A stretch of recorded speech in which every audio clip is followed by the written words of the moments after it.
Hi, it's me, Tim Dodd, the Everyday Astronaut. We're going to the moon. Well, I guess no people are going to the moon.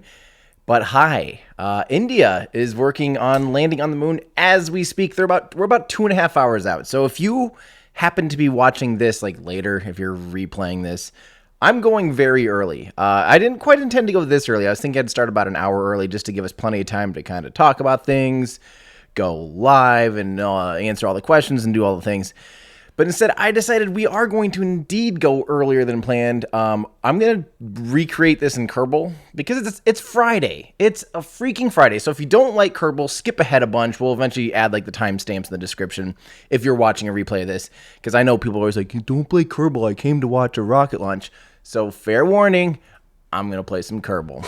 And we're going to recreate the mission that's going to happen, all of it. We're going to do the launch, landing, all that stuff, and get you guys a good sense of what the rocket's like, their GLSV Mark III rocket. We're going to give you an idea about the Chandrayaan 2 lander. Well, it's actually an orbiter, a lander, and a rover. It's like a 3-in-1 type of thing. So as we start off with that, why don't we do it this way? Check this out. And also, how is my levels? I changed some stuff around. I'm trying out a different mic. It's a little bit more closed, a little bit more directional. Hopefully it sounds pretty decent. Let me know if everything's okay. I'll make some tweaks if we need to. All right, so first off, let's do this. I'm going to give you guys a rundown. I don't actually have a pre-launch preview for this since it's a landing. So what I did is I went to isro.gov.india. And they have a really cool website about the Chandrayaan 2 mission. And they have some interactive things here like the launcher. So we can click through this. This is the GLSV Mark III. It launched a couple months ago, about 2 months ago. And it's a 3-stage rocket. And what's really interesting about this vehicle is most vehicles that have engines like facing the ground, if they're all facing the ground, they all will light at sea level. They don't do this with this rocket. This rocket only lights the solid rocket boosters on the sides and then does an air start of that second stage. And that's just kind of unique. I don't know why. I think that's... I don't really know. Let me think. The Titan used to do that. The Titan Heavy used to just kind of sling the upper stage. It's almost like they're just like hucking it. And then they give it a nice big velocity boost and obviously altitude boost and get the second stage going. But what's cool is that then the third stage is cryogenic. They actually have a cryogenic upper stage, and it's, I believe, the world's most powerful vacuum engine currently to date, or running right now. I'll have to double check on that. But yeah, it's actually a gas generator cycle, so it's not closed cycle. They have a closed cycle engine. But it's interesting that this vehicle does not use a closed cycle engine. It just uses a gas generator. So let's click on some of that stuff. So it's got these big old fat... Oh, you can't click through these? I thought you could. What was I looking at that I was clicking through? It's got these big old fat solid rocket boosters that altogether the amount of thrust these produce is about the same as 6 Raptor engines. So they're about 2.5 per booster equivalent-ish. And then the center stage here is pretty close to a couple Merlins. Let's actually just go like this. We're going to do this. GLSV 4. Mark III. There we go. I'm going to pull up the Wikipedia because that has all the stuff on it. Bop-a-da-boo. You know it's a good broadcast when the person you're watching is just like, let's just go to Wikipedia. All right, so the first stage boosters, yeah, you can see here, they're producing a very generous amount of thrust. Yeah, about 2.5, because the Raptor engine produces about 2,000 kilonewtons. So each one of these babies is producing as much thrust as 2.5 Raptor engines, which I know Raptor engine isn't like the banana for scale version of rocket engines, but it's just we've been talking about it so much. And just to give you a sense of scale for how powerful this rocket actually is, this rocket's solid rocket boosters are as powerful as 5 Raptor engines. So that's 5 times more powerful than the Star Hopper we just saw. Pretty cool. I don't know why. I just think that's fun. Yeah, so that's the first stage. They only fire for about 2 minutes, a little more than 2 minutes. The second stage then is the liquid stage, and it runs on hypergolic propellant, so UDMH and N2O4. So that's pretty cool. Yeah, and the specific impulse on this isn't fantastic, 293, but again, this is a little more akin to like a couple of Merlin engines on there. Yeah, I think about 2 Merlin engines would be pretty close to this number.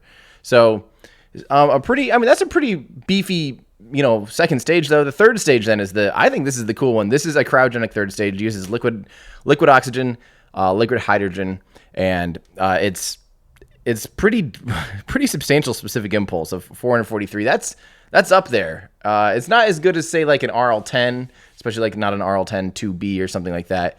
But it's an impressive thing. I want to show you this engine. This engine is really cool. It's just impressive to me that India has already developed multiple cryogenic upper stages, and they're impressive. They're really good engines. Okay, why when I click on that is it not hello? Hi. I would like for you to open. That was weird. Maybe it's a dead link. Maybe Wikipedia's borked. Okay, so here's the CE20, which is the upper stage engine on this vehicle. Cryogenic again, like I said, and it is a gas generator, as we can tell, because the turbine exhaust just gets dumped off the side on what appears to be a toilet plunger. Yeah, but this is still a really, really cool thing. Let me think. I swear I read somewhere it's the actual most thrust to weight ratio 35-ish to 1. That's not fantastic, but specific impulse of 444 is certainly very good. So far, by the way, I should mention that now it's all open and cool. That the GLSV Mark III so far has a perfect flight record too. So that's impressive. 4 successes out of the 4 launches. India, you guys are doing some cool stuff. And so to celebrate this, I think we should just build this baby up. Oh, and yeah, let me say again, everyone in chat, we're waiting for about 2 more hours before the actual thing. I'm going to stream until the official live stream starts going. It's Friday. I just wanted to hang out with my friends. That's you guys, because, I don't have any friends. And then, play some Kerbal and all that stuff. So let's pull up the old Kerbal Space Program. Let's warp today. For those of you unfamiliar with Kerbal Space Program, it's like what is it? It's part simulator, part rocket builder, part explosion factory, I always say. It's just plain fun. I should also say hi to first off, hi Discord channel. I missed you guys. Actually, I've been talking to you guys quite a bit lately. But as they are very well aware of, I just finished, it ended up being 22 pages now. A 22-page script about aerospike engines. Yeah. It's really comprehensive. We'll put it that way. I'm really, really, really excited for this one. This is going to be, I think, actually better than my Raptor engine video that has, that was my 48-minute long video that I think is, so far to date, that's my favorite video I've ever produced. YouTube seems to like it. You guys seem to like it. 1.3 million views or something on it already in like a couple months. That lets me know that you guys actually do like the long form content. And yes, it's scary. Like, I think their mindsets are changing. When they sit down on YouTube, they don't want parts and have to wait for parts. And oftentimes parts will get overlooked. Like, the problem is, in order for you to understand all of the aspects of like the Raptor engine video, I had to lay them all out. There's a lot of little facets that all equal up to why the Raptor engine is what it is. Same thing with aerospikes. Like, in order to understand aerospikes, you need to understand how a bell nozzle works. You need to understand overexpansion, underexpansion. You need to know about expansion ratios. You need to know about all of that stuff. So I'm giving you guys a good fat rundown on all of that so that you can understand exactly how all that stuff works. In my opinion, I actually love doing that now. There's a certain element of like storytelling that helps you weave, because if pretty much what it is, it's my own path of understanding. It's my own journey as a professionally curious human being trying to figure out all the stuff on my own. Because don't forget, I don't have any training in aerospace engineering at all. Like, I just learned this stuff on the fly, and so I still can, I try to recall how I learned these things, what things clicked for me, what were those light bulb moments, especially when I'm on the phone with engineers like Charlie Garcia, and other people that are really, they know. I like remembering those moments where I'm like, oh, I get it, and then putting those into a script. And it takes a long time to tell those stories. Those stories are normally, you go to school for, I don't know, 8 years or 4, 6 years, I don't know, to get your master's degree in aerospace engineering. So I think if you think an hour-long YouTube video is scary, maybe it's not for you. But in the meantime, there's a lot to learn, and it's going to be super, super, super fun. That's my rant about the Aerospike engine, and why my Discord channel knows all about it, because they have been with me for the past 6 weeks. By the way, fun side note, I am actually going to fly to and from within like 24 hours. Next week, I'm going to fly down to, or a week from Sunday or something. I'm actually going to fly down to the Infinity Science Center in Mississippi, just so I can shoot 4K video of the linear aerospike. And I want to start the video with me standing in front of it, because I started the Raptor video. For some reason, there's just something to me fun about standing in front of hardware that you're going to be talking about. It just shows that you're willing, that you're willing to actually have that like level of care, I guess, or like excitement. Like, I am now, oh yeah, by the way, I'm wearing a prototype of my linear aerospike shirt. Like, I am so excited about this engine now. I still think it kind of sucks, but it doesn't suck. Like, it's not the holy grail, but I love it. It's the rotary engine of rocket engines. If you are familiar with rotary engines for cars, like on the Mazda like RX, well, I guess like 3s and 7s and 8s and all that stuff. To me, that engine isn't actually better than anything per se. It's compromised in a lot of ways. It's super cool, and that's exactly what the linear aerospike engine is. So I'm going to go down, I'm going to shoot the intro to the video in front of the linear aerospike engine at the Infinity Science Center, which is going to be super, super, super fun. I'm just really looking forward to that, and yeah. So that's the update on my life. And for those of you too listening, don't forget, a lot of people do ask me, hey, you haven't been doing much like or you haven't been doing short videos anymore. They're taking a long time because I'm making long form content, and I just personally really like that. So that's why, don't forget, once a week I'm still producing a podcast where I will give you your space news. So if you want like that weekly, Tim, tell me about the launch that happened last week. Why didn't you do a video about, X, Y, or Z, like the mystery goo on the moon, the stuff that China found? If you want to hear me talk about that stuff and give you your news, I already do that. There's a podcast that I'm a part of with 2 other YouTubers called Our Ludicrous Future. I think you can go to olfpodcast.com, but it's also here on YouTube, Our Ludicrous Future. Yeah. That's where you can find everything that I talk about, including, the mystery goo. I don't think that's the actual image yet, right? Yeah, that's not the goo image. But sorry, Discord. So if you want my weekly news and me telling you about rockets and things that are neat and keeping you up to date and kind of behind the scenes too of what I'm working on and stuff like that, Our Ludicrous Future, please subscribe to it right now with your phone or your podcast app or whatever you use. We do produce it on YouTube, so you can watch us. We kind of talk about some stuff, but you can also listen to it on Apple Podcasts or whatever podcast thing you use. So, it's true, Ranger One. And that being said, we're actually celebrating our 1-year anniversary for this podcast. So if you happen to live in San Diego or Los Angeles, we're meeting in the middle. We're all 3 of us are going to meet up in Vista, California. There's a really cool science brewery called Wavelength Brewery, who is awesome. They actually have some cool, fun fact, they actually have some cool flown hardware from a lot of like SpaceX missions and stuff. Fun place. We are almost out of tickets already. So we're doing it live. We're recording a live video, the three of us, with our closest friends that are willing to drive or fly in to Vista, California. You can get your tickets at Our Ludicrous Future /live 2019. That's happening Thursday already, Thursday the 12th. So if you're in that area, Thursday the 12th, get your butt on over to Vista, California, and join us live. It's going to be a blast. This will be our first time doing like a live studio audience type of thing, which I'm really excited about. Before we get onto the Kerbal Blue Rhythm, thank you, Derek SP. Thanks for what's it say? Thanks, you single-handedly ended my own KSP session. I hear you. SSG Stanford, where did he get the Falcon Heavy models behind me? And what was the cost? Looking to buy one. Good luck. These were made by Ollie Braun from buzzspacemodels.com. That's buzzspacemodels.com. And I don't know where he's at right now in production. He has kind of got overwhelmed and had to make, like, these take a long time. They're like bespoke 3D printed rockets.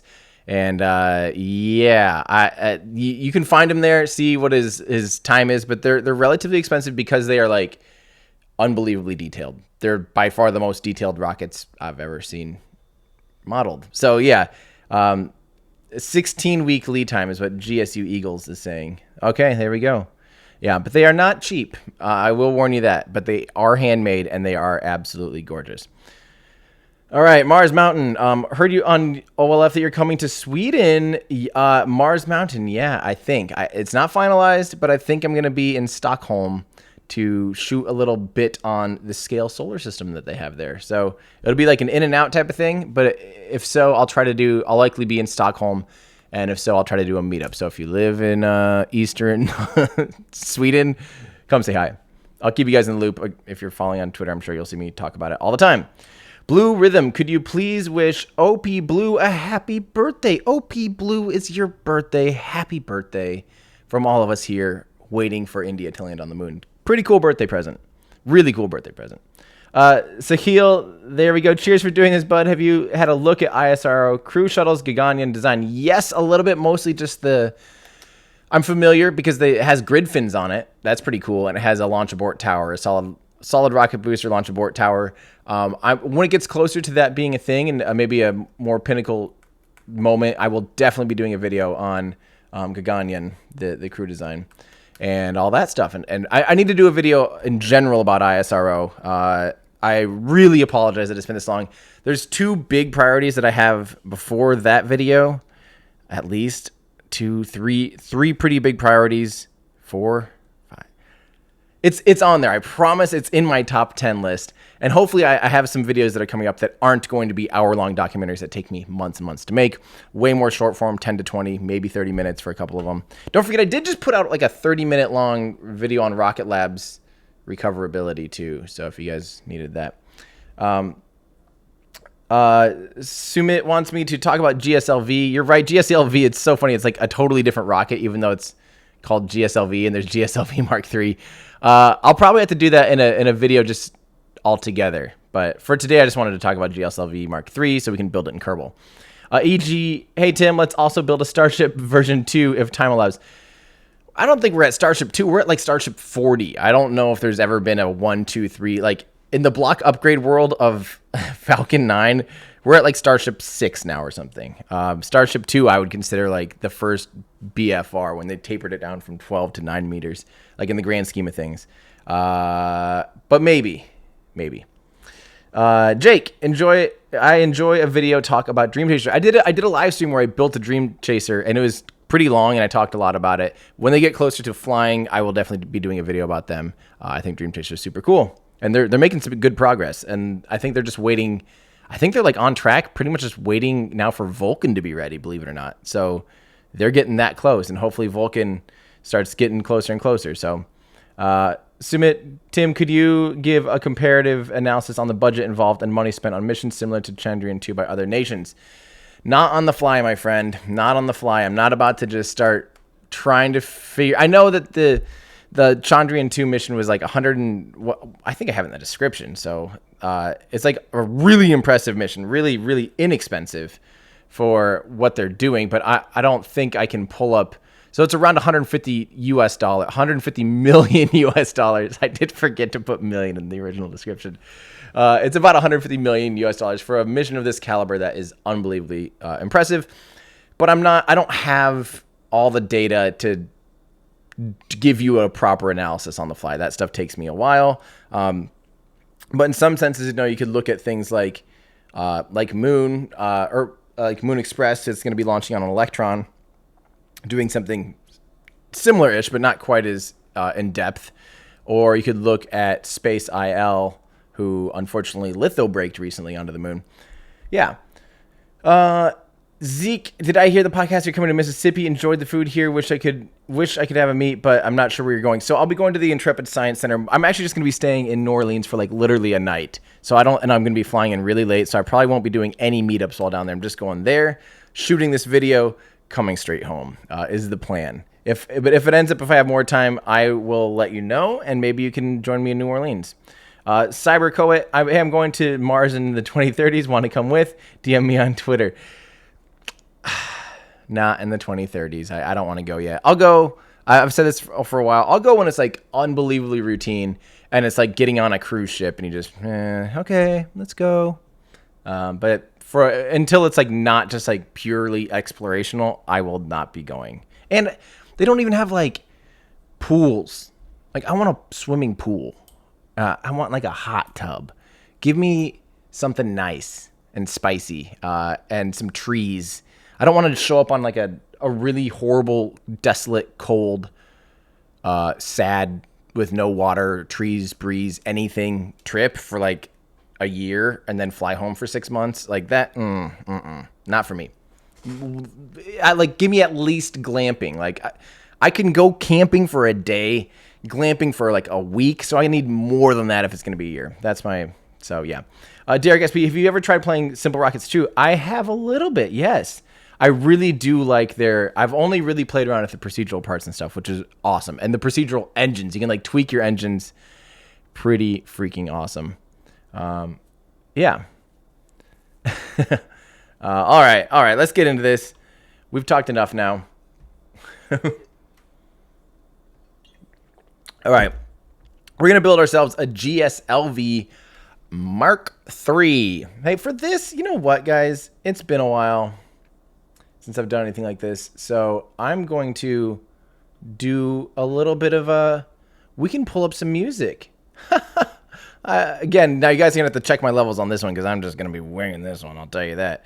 But I'm going to play for you guys just a little clean old Everyday Astronaut. All right, let me know if the volume is okay. Otherwise, yell at me. I'm going to pull this up here a little bit. That might be too loud. Okay. We're going old school. I feel like I haven't done anything like this in a very, very long time. So what I'm going to do is I'm going to build up our, I think I'm going to build the boost stage first. It's got a cruise stage, and that's actually, hang on, I better pull this up over here. Chandrayaan 2. Yeah. All right. Wikipedia. I'm going to look up what because it's got three, like I said, it's got the Vikram lander, it's got the orbiter, which I think the orbiter has like a couple boosters, like a couple thrusters. I want to figure out what exactly those are. If someone can let me know, the lander has, I believe, 6 engines. Let's see. It has 8 thrusters for attitude control. And what? And 5 liquid main engines. Oh, that's gonna be fun. 5. Thanks a lot. Okay, cool. Sounds like we're good on that. Okay, so let's make the orbiter first, and that's basically, it's like a boost stage slash produces a lot of power. Can do, okay, well. All right, let's get some fuel tanks going. It's basically just a fuel tank like this. It's going to have, if someone can find me the type of engine that it has, if it just has a single engine or multiple engines or what. But I'm going to go ahead and get some solar panels ready. Electric charge. We'll just put on some like Something like this.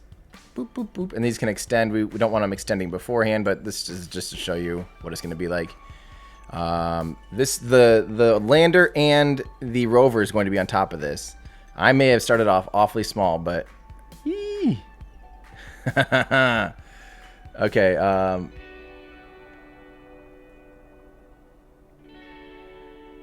apparently O's Shamir doesn't understand why I'm clickbaiting. We're waiting for India to land on the moon. That's what's happening.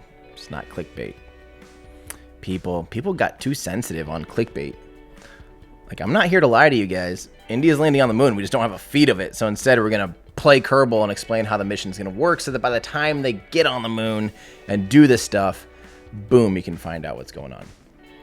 All right. India, by the way, India's landing on the moon in about 2 hours, I think, now. So, all right. So anyway, since I don't know exactly what the kick stage is going to use, let's just use something normal, something not spooky. And that might be a little too underpowered. I may have made this thing a little too small. I'm kind of looking at the logistics here of what this whole thing looks like. It's pretty big. This is actually a surprisingly big... Oh, I know what I'll do. I'll also make sure we have a little RCS tank. All the tanks look the same to me these days. And just to... I don't know. Just so the engine is attached to the right tank, even though it doesn't matter. I'm doing that just because I think it looks better. Okay, there we go. Hey, thanks, Hal. You missed Kerbal videos? Okay, I'm not going to lie. I have really missed them, and I have had a lot of people asking me to play Kerbal again. So, and I've had a lot of people asking me to...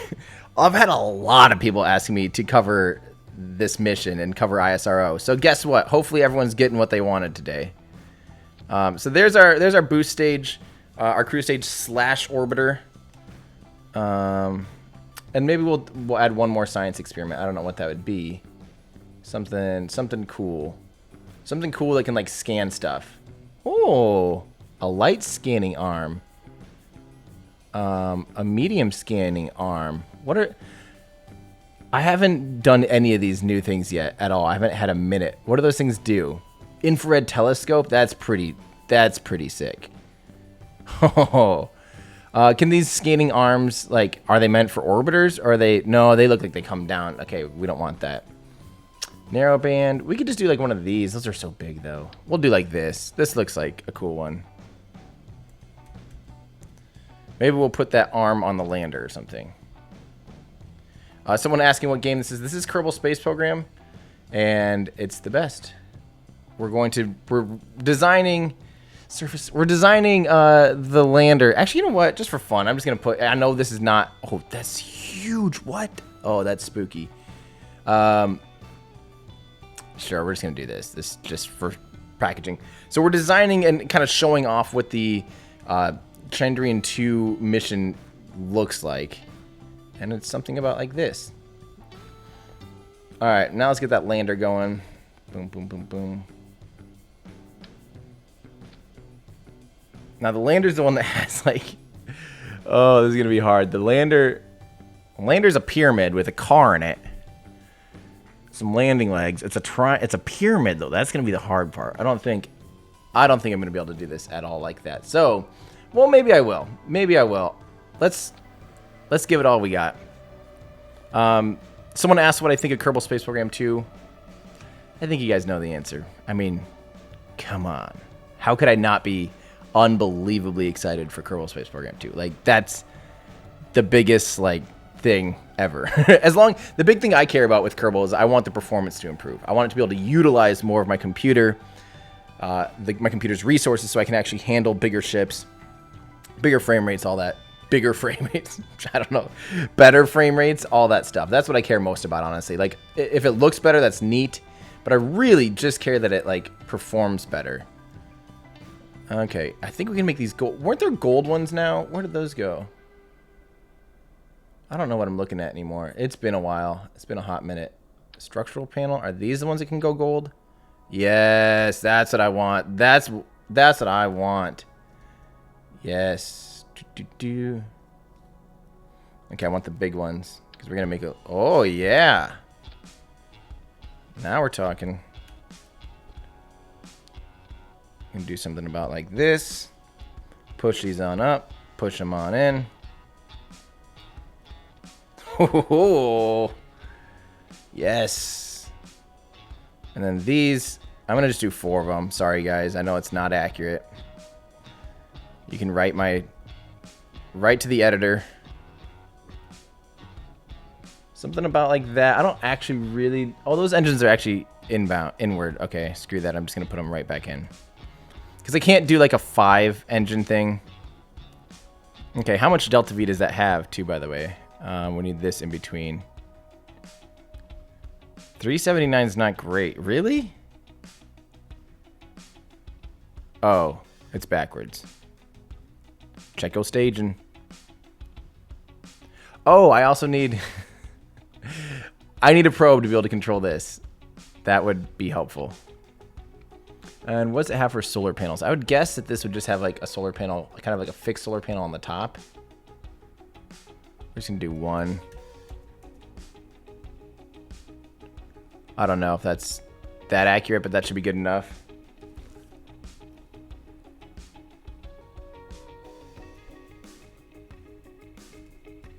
There we go. That way it won't get blocked off. John, is that link actually live? Let me know if it's actually live, because I don't want to miss the actual landing. Although it's going to be a long time before. I think we're still, like I said, about 2.5 hours out. I really don't want to miss the landing because we got caught up playing Kerbal Space Program. Live in 60. Okay, Discord, it's your guys' job to keep me in check, make sure I don't go too long on this build or anything like that. I'm also gonna put just a little battery on this guy because it needs one. And I better also put a little antenna on this guy because, well, guess what? It needs one. Did I put a disconnector on this? Yes, I did. Okay. Let me put a little bit of monoprop so we have some control. Monopropellant is here. We don't need much. That's a big old one. We don't need that big old one. We'll do like these little guys. I actually like these little like softball ones. These are cute.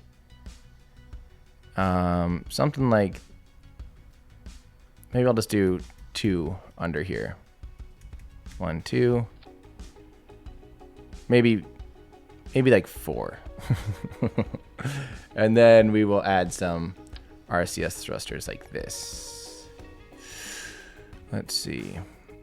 Where should we put these?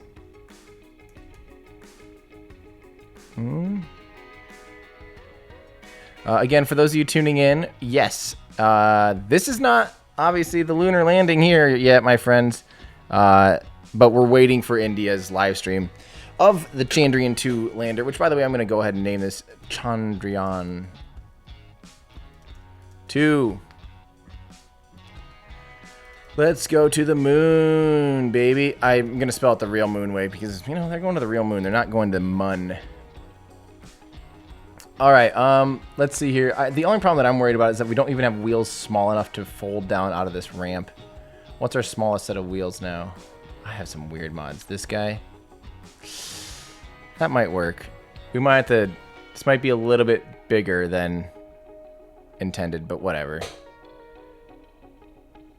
Okay, so now just to make it easy to build the rover, I think what I'm going to do, this will just be temporary. I'm going to just build it on top of, like, on top of this, and then we'll move that later. Okay, the probes, we want, like, that square little body. The only problem is I never know how to build probes very well. They always end up driving the... Okay, that's way too big. Is this a new little guy? That's a pretty little guy. There we go. So cute. And we're just going to put a tiny little solar panel on top of it. Aw, this is going to be so fun. Aw, look at that. And then we're just going to stick some wheels on this thing. Let her rip. I'm only going to do 2 wheels because we don't really have room on the bus for more than that. Get it? Wheels. We can do 6. Screw it. Classic me to just instantly change my mind. Okay. Look at that is the most beautiful rover ever. I'm gonna slide these down just a smidge. I feel like that's a good idea. Just to make sure we have plenty of clearance. Hopefully that decoupler doesn't get in the way. Maybe I should test this thing out on the ground before we send it off to the moon. I just feel like that's what someone that was, you know, smart would do. So that's probably why I didn't about do it. We do have admins going. Submit. Oh, there we go. Eugene. Oh, sorry. Wow. Obvious troller. Hi, Tim. How are astronauts going to get on board the Blue Moon lander that Blue Origin is developing, and where in Earth orbit or lunar orbit? How are astronauts going to get on board the? So the Blue Moon lander that Blue Origin will be developing the thing that we've seen so far is just a descent stage. If they're going to have crew on that, there'll be another module on top of that. So it'll require a stretched descent stage, and then there'll be a crew module on top, similar to the Apollo lunar lander. 2-stage like that and an ascent stage separate, and that would dock up to an Orion capsule or anything like that. Or the lunar orbiter. Why am I blanking on what that's called? It's not LOPG anymore. Like the Artemis lunar orbiting gateway or whatever. Yeah. So it would do that. There wouldn't be any. There wouldn't be like a separate, and they would do that probably in orbit first. What was that sound? Oh. Oh. They're getting ready.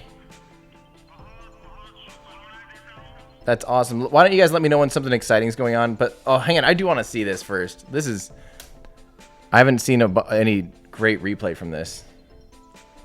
Yeah, so that's how Blue Origin's doing that. I do want to see this GSLV. That's such a cool looking vehicle.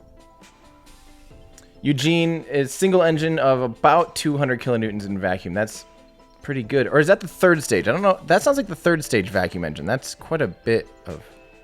But no, yeah, that sounds right. That sounds right. Thank you, Eugene. Submit. We do have admins. Definitely welcome. Okay, so since we're not going to listen to this, I always feel weird watching someone else's thing about them talking. You know what I mean? That was the PSLV. That's a cool vehicle. Anyway, yeah, there's always, that always happens. Yogesh, thank you so much, my friend. Hello. Thanks for saying hi. Submit. Indian media has totally lost all sense and it's just going gaga about this mission. Of course, it's important, but either share some new useful information or just don't say anything at all. Is it the same with all missions worldwide? It depends. I mean, they should be excited. This is a big milestone. This will be, India will be the 4th country ever to soft land on the moon, if they soft land. Israel almost beat them in, what was that, April?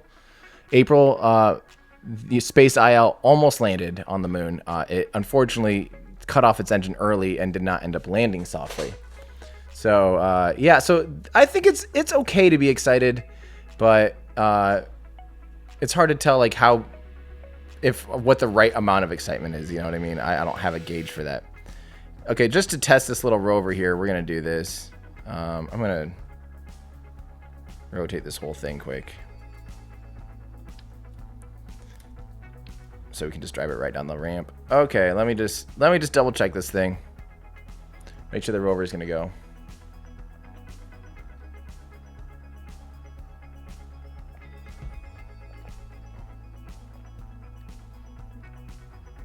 Hey, now we can make sure our design's accurate.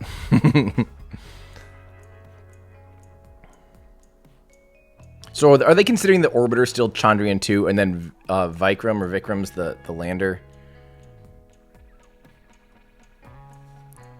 Let me make sure that this is actually in the highest quality. Hey, that's pretty good.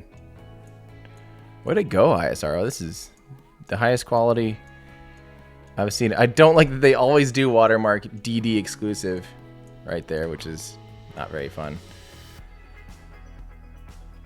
Another reason for you guys wondering too, it gets really weird on YouTube when you start doing, like, this is actually a broadcast from, you know, a different entity or whatever. So I hope that doesn't lead to copyright errors. Oh no.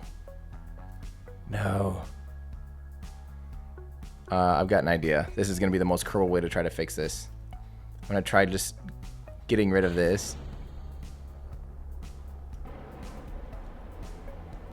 There we go. Perfect. Okay, come back here, little guy. I just want to make sure this thing works. Brakes. Okay. Oh. You are sensitive. Eee!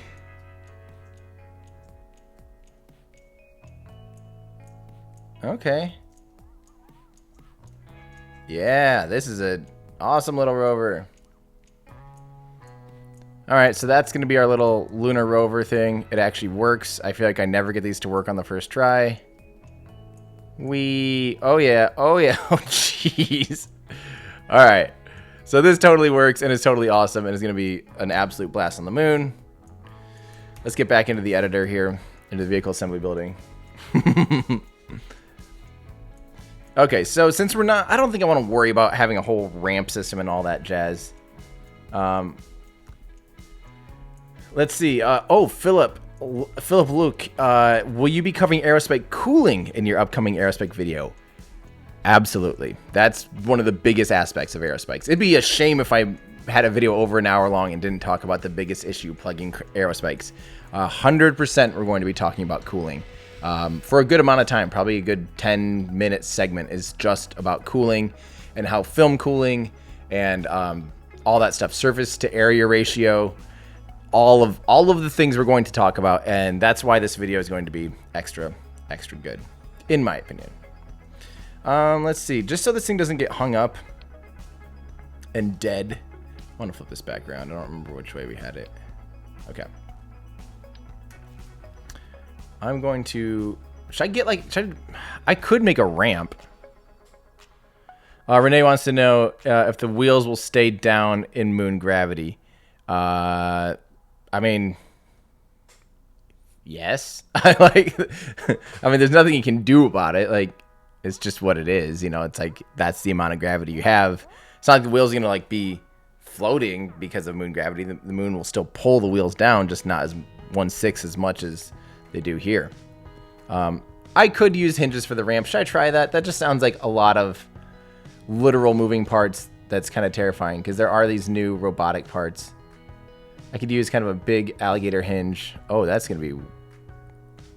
That was spooky big. That was an actual alligator. I don't want that. Okay, I'm going to do it. I'm going to do it just like if India can do it without Kerbal Space Program, then we can do it. But the... Okay, let's see. Let's fix the... Actually, I might as well let it have the whole range here. And just let it fall like that. That's pretty cool. Okay. So here is our ramp. We're going to put this little guy up on there. And maybe just to make sure it totally breaks clean, I might do like a stack separator. I feel like that's probably a good idea. Just to make sure it totally does separate. Ooh, what's that little... Is that a new guy? Is that a... Oh, no, that's a huge... Never mind. I remember what that is now. We're going to do this. Stick one of these guys on here. And then we're going to utilize a full-blown separator. Just to make sure that it ejects itself properly, nice and clean.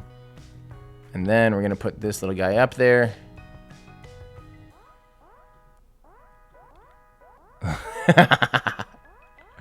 Oh, this is great.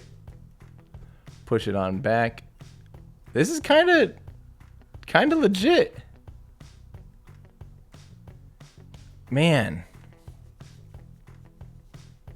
The problem is if I lower this now, oh, I'm nervous. If I lower this down, will it just tip over? Well, that seems about right. I don't think that'll tip over. I'm just nervous when it ejects. So here's what I'm going to do. I'm going to tilt this back a tiny bit. So that even if it ejects at a funny angle, So we can go like this. And I'm going to push it off to the side just a little bit so it has an easier time clearing the thing it's attached to.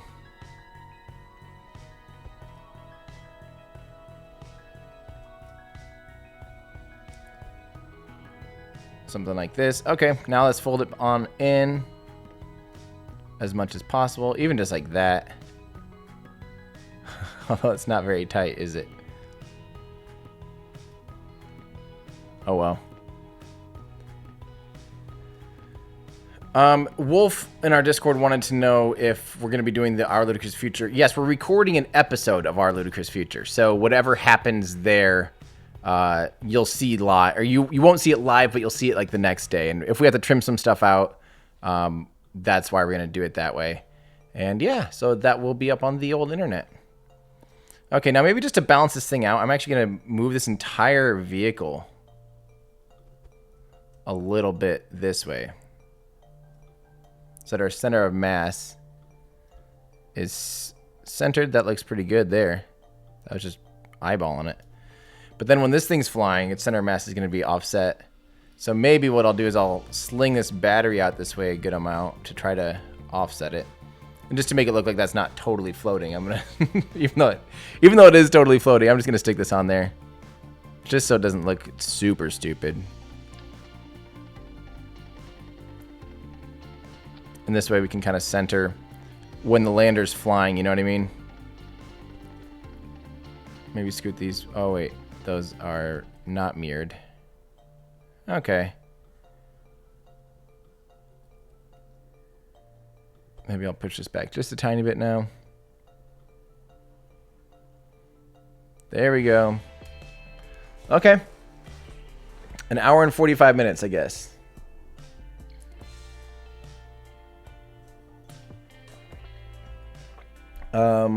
Someone wants to know what the, to make sure to, yeah, I should probably lower the force percentage, huh? It's a good idea. So it doesn't like shoot it off really hard. Okay. That's pretty good. Do we have everything we need? Do I need an antenna on this guy? Maybe I'll stick a little tiny communications antenna just so it's not like, you didn't have an antenna. Sure, that's cute. Yeah. Aw. Very neat. And in this case, I'm also going to stick this antenna out here too. Okay. Now let's build the GLSV Mark III. Let's go ahead and retract these babies. Okay. Beautiful. I'm loving this, actually. I'm going to go ahead and do 18-meter parts. I just think that'll look about right. Although it's pretty big. But I just don't need it to be super. Maybe we'll go ahead and go full 2.5 on this. Which would be about half scale. It's a 4-meter fairing in real life. I think 4-meter, maybe 5-meter. So we'll do something like this. I just mostly don't want it to be super overpowerful. Overpowerful. Oh, sorry, 1.8 meter, not 18 meter. Yes. You guys knew what I meant.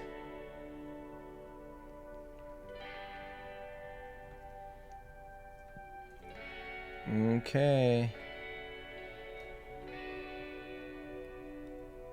And then let's build this baby up with a 2.5. So the upper stage on this baby is just that single cryogenic upper stage. So we'll do something like... We could probably do something like the Terrier, or maybe this. That Wolfhound has 380 in a vac. That's going to be pretty good. Let's do that. Let me double check what this looks like on the GLSV. Oh, they do have one of those cool interstages, though. I just don't know if we can... I don't think this is the right size. It's only 1.5. Dang it! Oh, well. Just to keep everything kind of in scale, I'm just going to do it this way. This is going to be way too much power. Way too much power. Oh, that's ugly. Well, we could do this.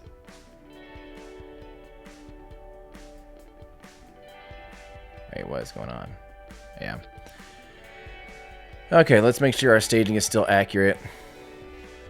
Because we've kind of gone all over the place now. And we probably... Okay. Oh.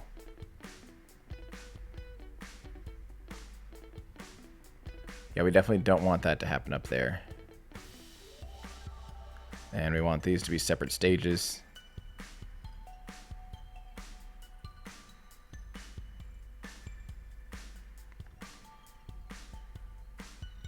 Okay, something about like this. 384. Oh, probably because it's not in a vacuum. There we go. Okay.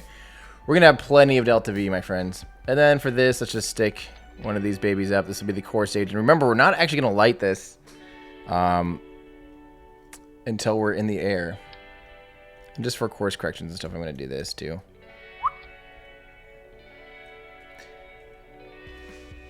I don't care to really use procedural fairings. This is good enough. I think just because it only has 2 engines, and they do kind of taper down on this vehicle, I'm just going to do this. That looks pretty cool. And hopefully, here's the deal though. These guys probably won't have enough thrust. They'll probably be at like, I don't know, 15 kilometers in altitude when they light. But the thrust to weight ratio is going to be pretty low. That's kind of spooky. Maybe what I'll do, I might use a smaller upper stage here because I don't think we need all of that delta V, and this will help lighten up the load on that first stage. Something about like this will probably be plenty. But that main engine is going to be... Wait, what did I just do? Okay, yeah, that's right. This followed by this. And now what's our thrust weight ratio going to be? 7.6. Hopefully that's light enough.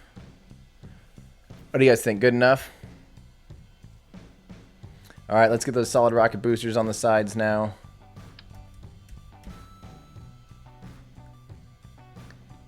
Something about like this. I might just use the smaller ones. Like this. Because those seem to be about the right size. Although in real life, these are the 3rd most powerful SRBs ever, actually. They're only the Space Shuttle SRBs. Well, I guess technically the 4th, because now the SLS SRBs are crazy powerful. But the Space Shuttle's SRBs are number 1. Ariane 5 is number 2. Yeah. Pretty cool. Okay, let's see how much thrust to weight. Oh, God. These are only going to burn for... These don't have enough thrust. Dang it. Okay, we're going with the big hogs, I guess. These are just going to look way out of proportion. Oh, no. No, that looks terrible. That looks so dumb. Okay, we are going to go back with the smaller ones.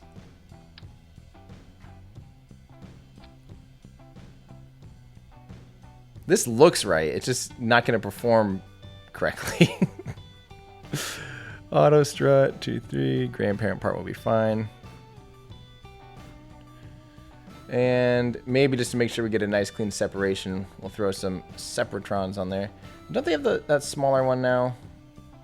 Little itty bitty sepratron. I don't know. Too lazy to find it. Put this on these.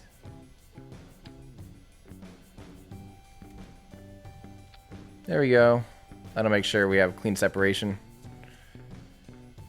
Okay, sea level. Let's see what the damage is here. Wait, what? Oh. Might want to drag that into there.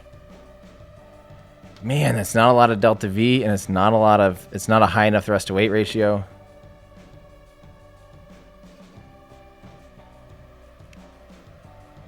Zombie, you might be right. I might have to just like stack 2 of these inwards, honestly, and we'll just kind of pretend like it's not happening. Just to, I don't know. It'll be close enough, and I'm just going to cheat him in. Wee. And now we're at the right thrust to weight ratio. This would be close enough. The problem is I won't be able to control these at all. Oh, that's going to be fun. And just to look okay-ish, we're going to do this. Whatever, good enough. But yeah, we won't have any way to control these, so I'm going to just spam these guys on these guys as a way to be able to provide some roll control, a little bit of pitch authority. I'll put 4 on here. I'll put that many on there. That might be enough.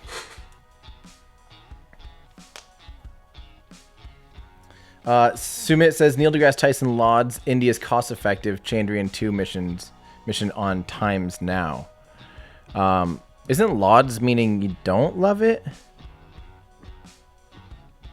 But yeah, I'm pretty sure. I mean, I'm pretty sure everyone's really impressed with how inexpensive this mission is for a mission of this caliber. 3. Just make sure this thing stays together. Oops. Oh, crap. Sure. Is that the right thing? Oh, man. I'm getting all sorts of wild over here. Look out for me, guys. Can't take me anywhere. Auto. Where's auto strut? Auto strut there. 1, 2, 3. 1, 2, 3. Boom. Derek SP, you are going for the classic flying water tower look. We've seen that. We have seen that, ladies and gentlemen. And that's a good look. That's what all the kids are doing these days. Just for real control authority, I'm going to hide these canards in here. Boop. And this will at least make sure that we don't totally bonk this thing. And maybe some little bits of fins down here too. In real life, these solid rocket boosters have gimbals. Since Kerbal doesn't have gimbals in throttle, like you can't steer solid rocket boosters, we're having to make sure that we have some control authority on these things. So that's what I'm going to do. Okay. I think we're good to go. I'm going to do a few more auto struts. Just to make sure this thing stays together. I'm going to go rip hard on that one. I'm just nervous this thing's going to fly apart. I might also throw an actual strut. Gasps.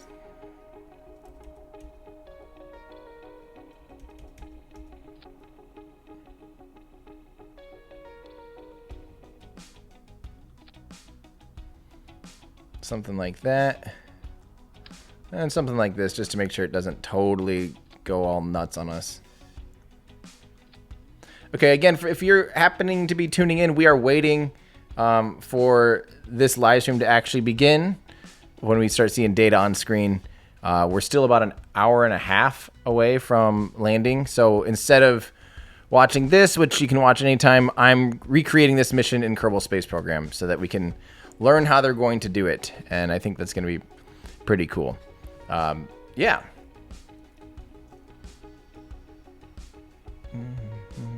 Yeah, this rocket has, at this point, way too much delta V. But, you know, we're good to go. That might be about right, honestly. Why does it say only... Okay, I guess... And then once we get into vacuum... 5,000. Yeah, this will be fine. Okay, yes. People asking in YouTube. Yes, India is landing on the moon in about an hour and a half. While we're waiting, because it's just kind of interviews of people... while we're waiting to see actual data, actual telemetry, we're recreating this mission first in Kerbal Space Program. So we know when we're watching the actual live stream, we have an understanding of like what we're looking at. So yeah, so this is really happening. This is real. This is India's Chandrayaan-2 mission. Really exciting. So we're just gonna do it here in Kerbal Space Program first, mostly just to say, mostly just so we can say that we beat India to the moon. Sorry, guys. We did it first in Kerbal. Just kidding. But, yeah.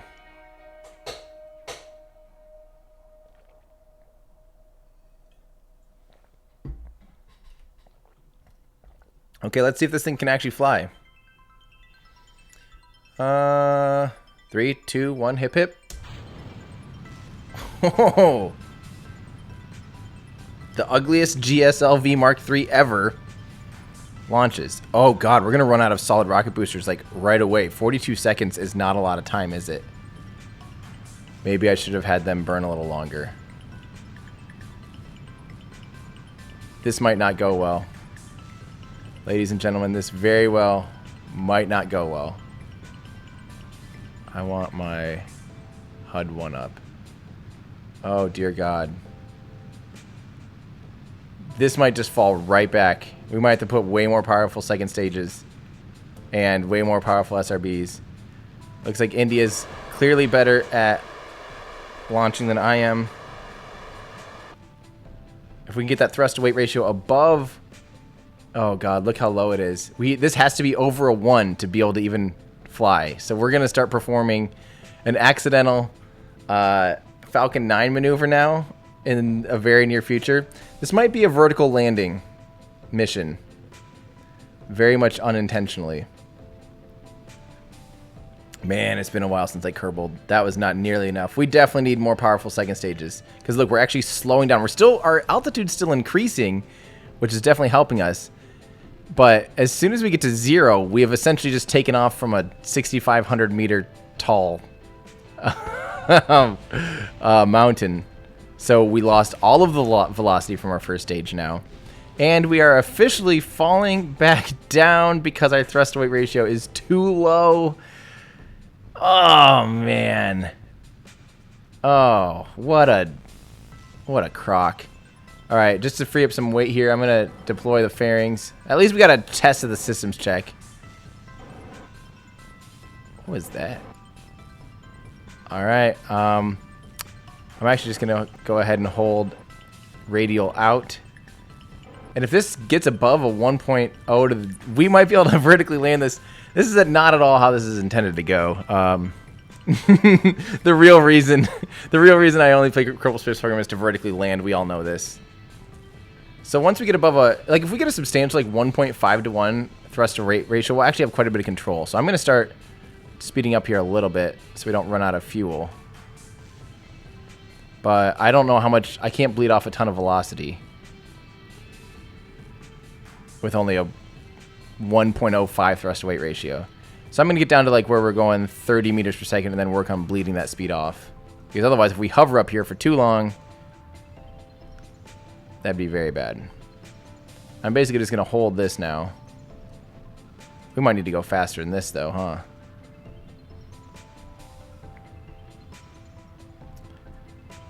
So we can't... So just for those of you watching, we can't stay up there and wait until our thrust-to-weight ratio is high enough. We might not have enough fuel to do this. And if we totally cut the engines, we'll end up with way too much speed that we cannot recover from. It's a delicate maneuver. I don't know if I've got it in me.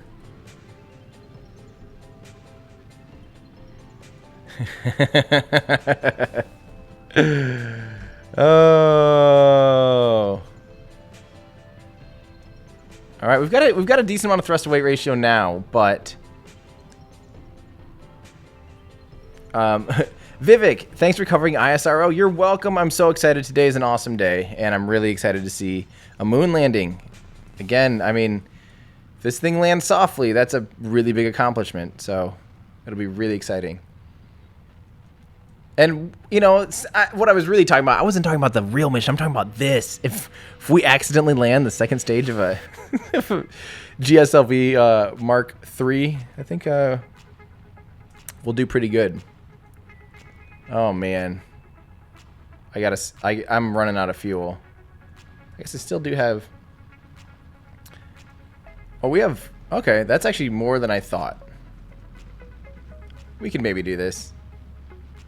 50 seconds worth. Okay, trying to balance that. Ride the line between running out of fuel, but keeping a high thrust weight ratio, but getting down on the ground at a decent time. Okay. Let's try to land on that runway, too, if we can. These controls are all wonky.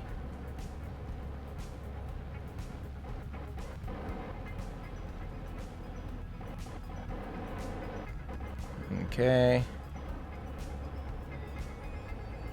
Here we go. The first GLSV Mark III to land vertically. Very much unintentionally, but...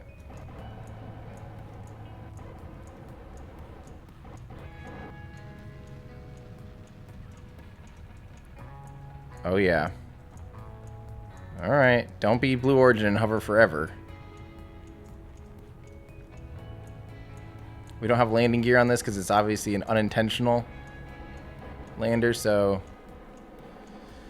there we go. Biggest accidental successful failure slash thing ever. I don't know how that happened. Let's recover this thing while we can.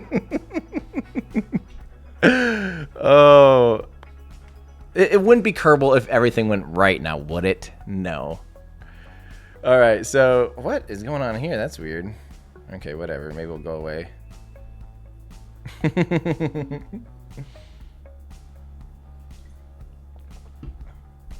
Okay, so first thing we're going to do is we're going to stagger these babies. We're going to make sure that we have at sea level above a 1.1 to 1.0 thrust to weight ratio. So we're at 1.8, and we're going to limit the thrust on one of these boosters until so that they can burn longer. Oh, we dropped below a 1.0 thrust to weight ratio. There we go. So one of these will burn for a little tiny bit longer now. Our total burn time went up to 57 seconds as opposed to, what was it at first, like 42. Okay, that'll help a lot. At least just getting the second stage a little bit more time to do its thing. But I do think that we need to put on a slightly more powerful second stage engine. So for that, okay, let's see. Those Bobcats were running at sea level. They're doing 374. So we can't do like the swivel engines. I think those won't be powerful enough. Barely. Ugh, what engine would be right for that? Not that, obviously. Something with a little bit more thrust. I don't want overkill. I don't want like these. Mainsails would be major overkill. RS-25s would be major overkill. There's nothing like in between, is there? Hardly. Maybe these. Let me see if we can fit two of these babies on there. That might be about right. And I'll remove these ugly things.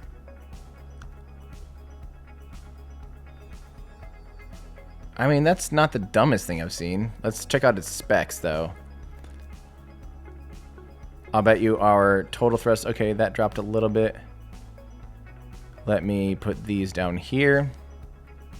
And let's see what they would do now. Thrust to weight ratio is higher, but we'll at least hopefully get them up to 10,000 now. So at 10,000, they'll be over 1. This might actually work now.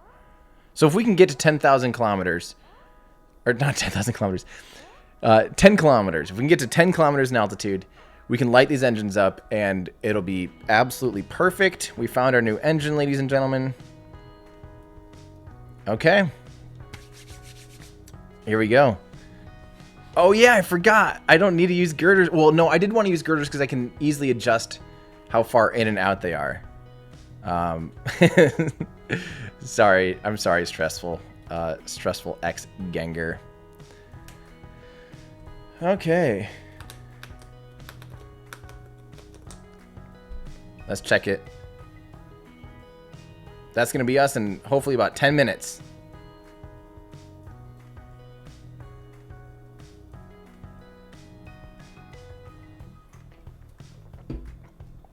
Okay, let's try this again. Ready, guys? Here we go. 3, 2, 1, hip hip. Someone says with that thrust to weight ratio, I'm not going to make it to 10K.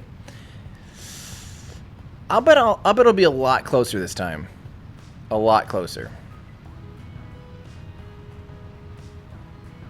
30 minutes. Alrighty. Thank you so much.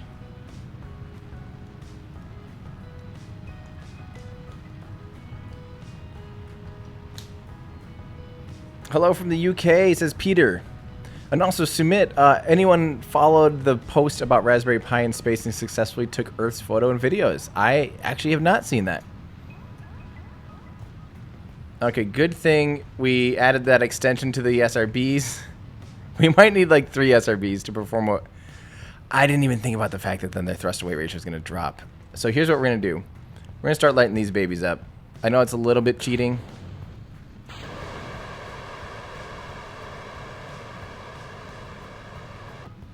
Okay, come on, baby. We at least need higher than a 1 point. If this mission fails, it's purely because I'm trying to make it like a little bit realistic, and in doing so, it's not. If we had better SRBs, that'd be not a problem.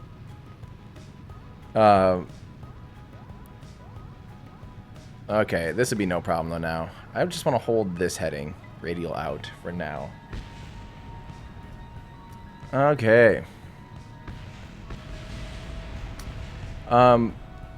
Let's see. Oh, Derek SP, do you also host non-ISS Soyuz launches? I have not yet. The main reason, guys, when I don't cover something is not because I don't care. It's mostly because I don't know the vehicle. So I've never done a live stream of...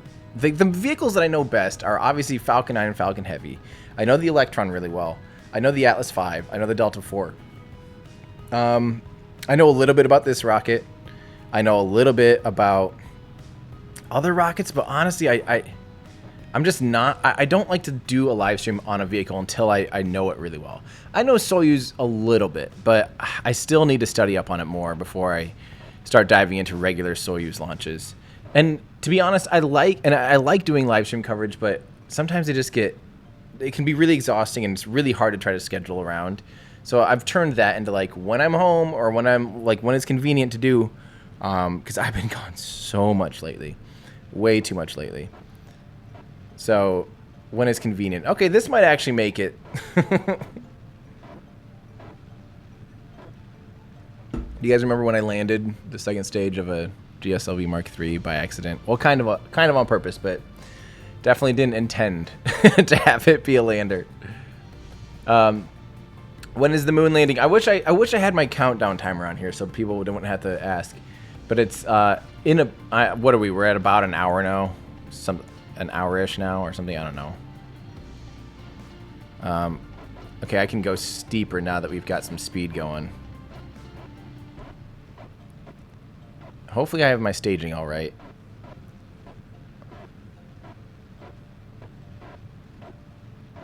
Now in real life, the kick stage took like 10 times to kick itself out actually into the moon's orbit. I don't think we're going to try and do that. We'll just do probably more of a direct descent. 47 minutes, thank you.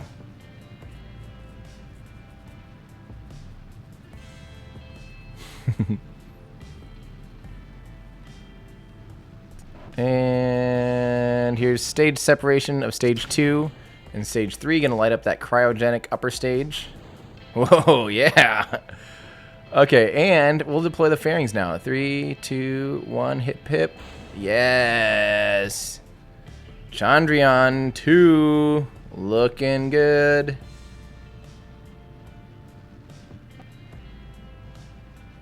Sweet. Oh, this is a high thrust away. This is way too powerful of an engine for this. Okay. And I don't even know. I have no idea where our APWAPS is kicking us if it's getting us anywhere near the moon. But holy cow. This is so backwards. My upper stage was too powerful. And I wasn't paying attention at all. So I guess we're going to be doing our circularization burn with the actual Chandrayaan. Oh, I put a... Whoops. That's funny. Oh, well. So we're actually going to perform our circularization burn with this, which was not intentional. We only have 625 meters per second on this. What happened, guys? Why am I so bad at Kerbal today? Has it been that long? Oh, man. Wow.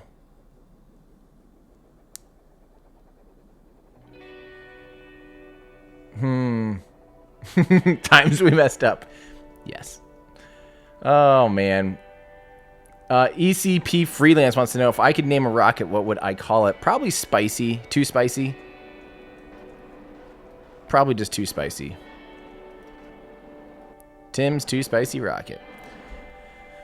All right, well, looks like we need to make some changes because we need at least 1,000 kilometers, or at least 1,000 meters per second to get out to the moon, isn't it? Something like that, and then to get into orbit.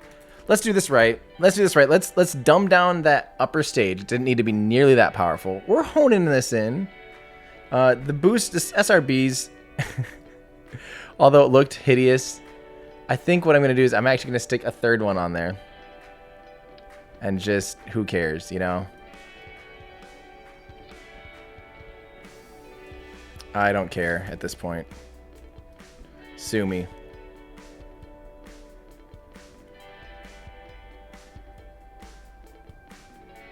This is now officially the ugliest. And we're going to extend this thrust range out for a little bit too.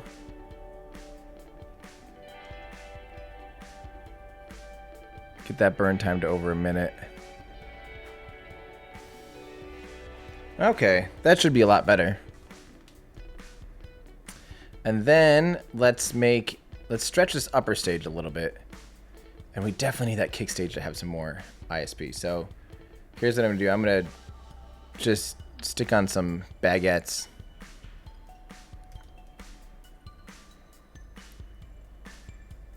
Oh, those look too big. I'll do some basketballs instead. Maybe 4 down here. I don't know. Hopefully that increases our kick stage up to 824. Still not that much. Maybe I'll just stretch it instead. Add a tank. A pretty good... I'll add a decent sized tank to it. How are we doing on time, guys? There we go. And now I've got 950 out of that kick stage. So here's what I'm going to do, though. I'm going to dumb this engine down by quite a bit. I don't want... That was like a two-way decoupler thing. I did not mean for that to be the case. I'm going to do an engine plate. Just to prove to you guys I know how to do it. And let's do... honestly, a Terrier would probably work there, too. 22 minutes. Sounds good. Thank you. We'll do truss mounted like that. Do that. I just have to make sure this is in the right place, which is going to be here. Yeah. But what's that thrust to weight ratio going? That's okay. Let's stretch that stage too. That's right. We want just a little more out of that baby. Wrong tank. I don't know anything about Kerbal anymore. Okay. Okay. That's a low thrust to weight ratio. We might be sandbagging ourselves too much again. What do you guys think? Should I, how are we doing on the live stream? That's going to be us. You know, it looks like it has solar panels on the sides. I'm going to do that just to try to be cool. 'Cause I want to be like India. That's a weird way of doing that, my friends. Come here.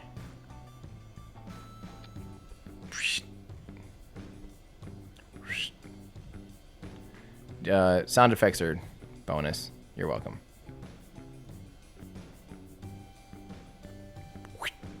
There we go. Okay, cool.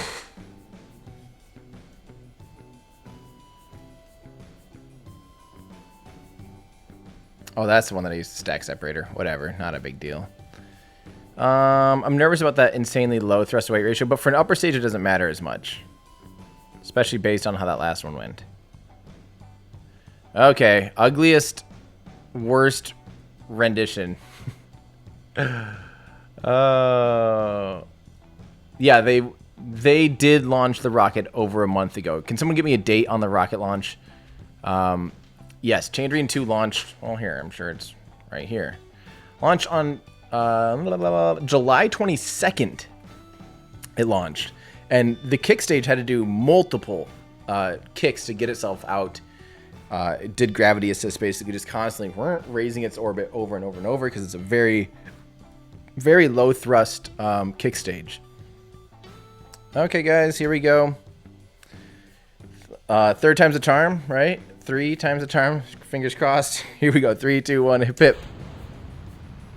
Hopefully this one's just a lot better. I'm going to turn on RCS just so we have some control authority. That is the ugliest. I hate that we had to push this stupid... No, the launch or the landing has not happened. We're waiting for the landing. We're trying to replicate the landing to show you guys how it's going to go in Kerbal Space Program, and I'm having just the hardest time building a rocket these days because I'm awful. Yeah.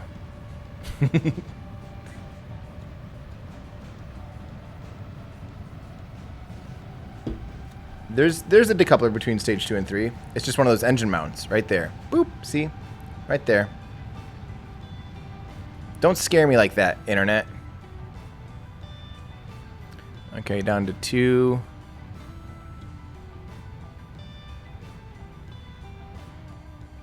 Just one engine now. I might do that thing again where I kind of cheated a little bit and start lighting these engines like this. And here we go. 3, 2, 1, and burnout. Right now. Where? Okay, there we go. And get out of there. There we go. Not bad. Now we do have a lot more powerful upper stage this time. So, or not more powerful, but more Delta V. It's actually less powerful. It's a tiny little engine. But yeah. Ooh, Zero Flame. You got a notification. Your order is out for delivery. Full flow stage combustion cycle t-shirt. That's awesome, Zero. Congrats. Congrats on getting them before they sold out again.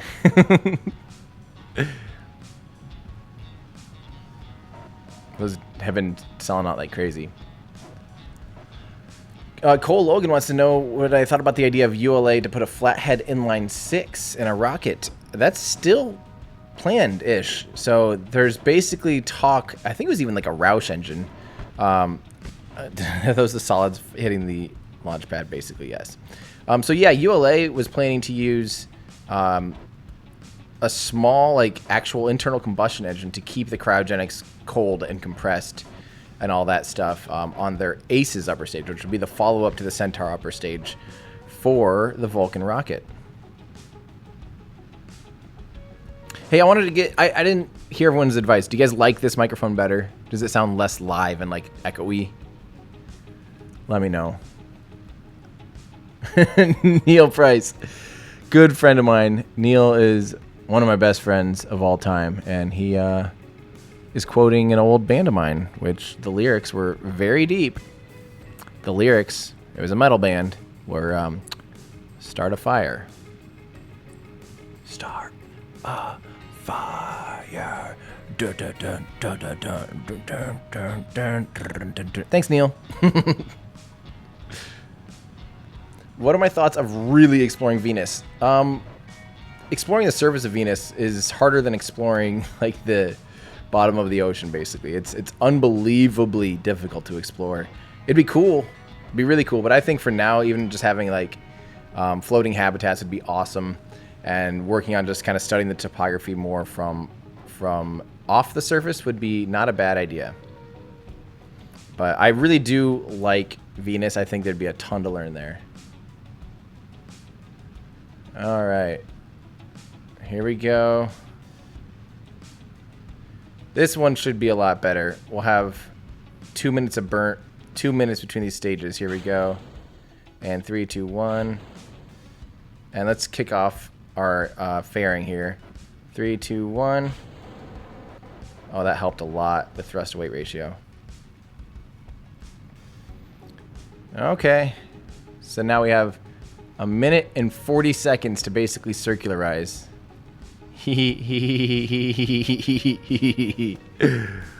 Oh. Dennis in our Discord asks, I'm from Iowa, right? So you like Slipknot. It's built in. It's built into Iowans. You're born, even if it, like for me, I was born like 15 years before the band was a band, and I just inherently love Slipknot. That's just what happens. Sorry. Yeah. I'm always going to love Slipknot. Even if I don't listen to them, but like, it's just built in. Neil knows what's up. ECP Freelance, any plans on a new album? Are you listening to my music at work? That's awesome, ECP. Yes, I have a ton of new songs, and tons of songs that are old even, that would be cohesive on an album. I just need time to sit and master them and remix them and stuff. Stressful Grenger, you do think... Stressful X Genger, you do think this mic sounds better?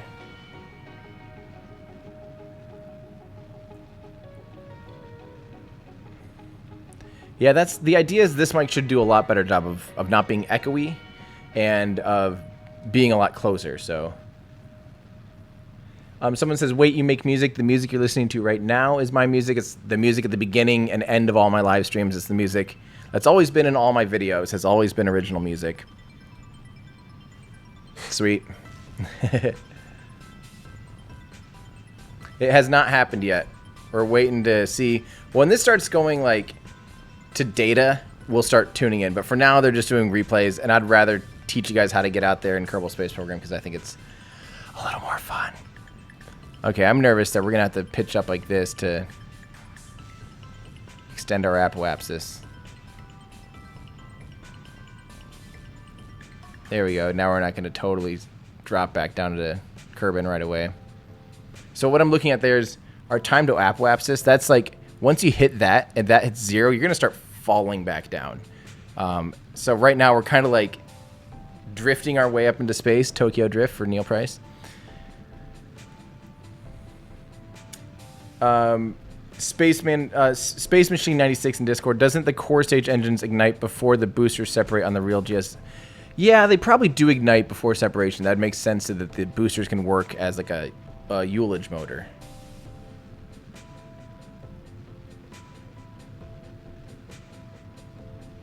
I saw someone asking, remember our Discord channels that's a Patreon perk. If you want to join our Discord channel with a bunch of awesome people in it, patreon.com/everydayastronaut. You guys are the reason that I'm able to, say, go stock Starhopper or go shoot video with the linear aerospike engine. That I think is going to be totally worth it. Getting nice, clean 4K video that I don't have to license from somebody else and all that stuff. And introducing my video of an aerospike engine in front of an aerospike engine. I take literally every penny that I make from Patreon, I pour directly back into better quality things. New microphones. I ended up with like a new live broadcasting unit to try to make my live streams in the field way more solid than before. I'm working on this. I haven't told you guys about this yet in Discord. I no longer will rely on a laptop. Everything is going to be off-put to an actual switcher, a live switcher, HDMI switcher, and everything. Way better, way more reliable, way more robust, and will not rely on my computer for anything. So the computer will only be there to like read chat and stuff. So I might even just do that on an iPad, which is like the ultimate dream, just like holding an iPad or something, and then running the show from a separate machine. So that's what instead of trying to do a laptop for live streaming and rendering all that footage, I just decided this would be a lot better option. So that's what I went with, a Blackmagic HDMI switcher and TV broadcast unit that's about this big. I can control the switching and all that stuff. That should really help my live streams to be solid no matter where I am. Like no overheating, no anything. We are in orbit now, finally. That was a long orbit. All right, let's check out the moon. Target this baby, see how much delta V we're going to need. I'm going to add a maneuver node here, kick ourselves out to the moon. Boy, it's been a while since I've done this. We're going to target 100 meters. Sorry, 100,000 meters. I'm going to go ahead and wrap all the way around it. I never remember which way is which. Like, if I do this versus the other way. So you don't actually want to target the moon. You want to target above it. This allows you the chance to orbit. Okay, and then I think if I, like, kick this up a little bit. I don't know.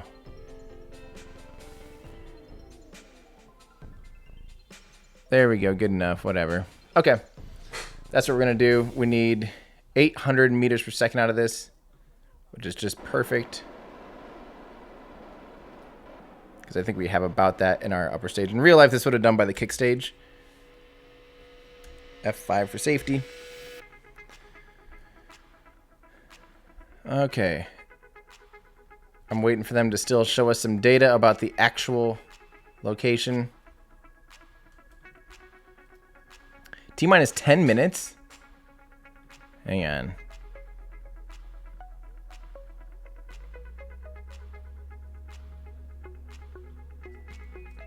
Really? Where did you see... Let me know, hey,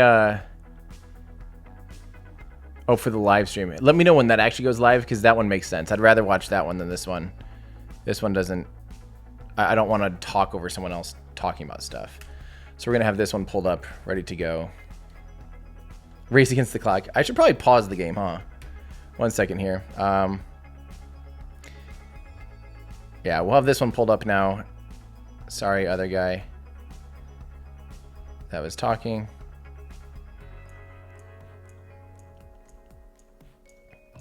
Okay, back to Kerbal. Ta-da!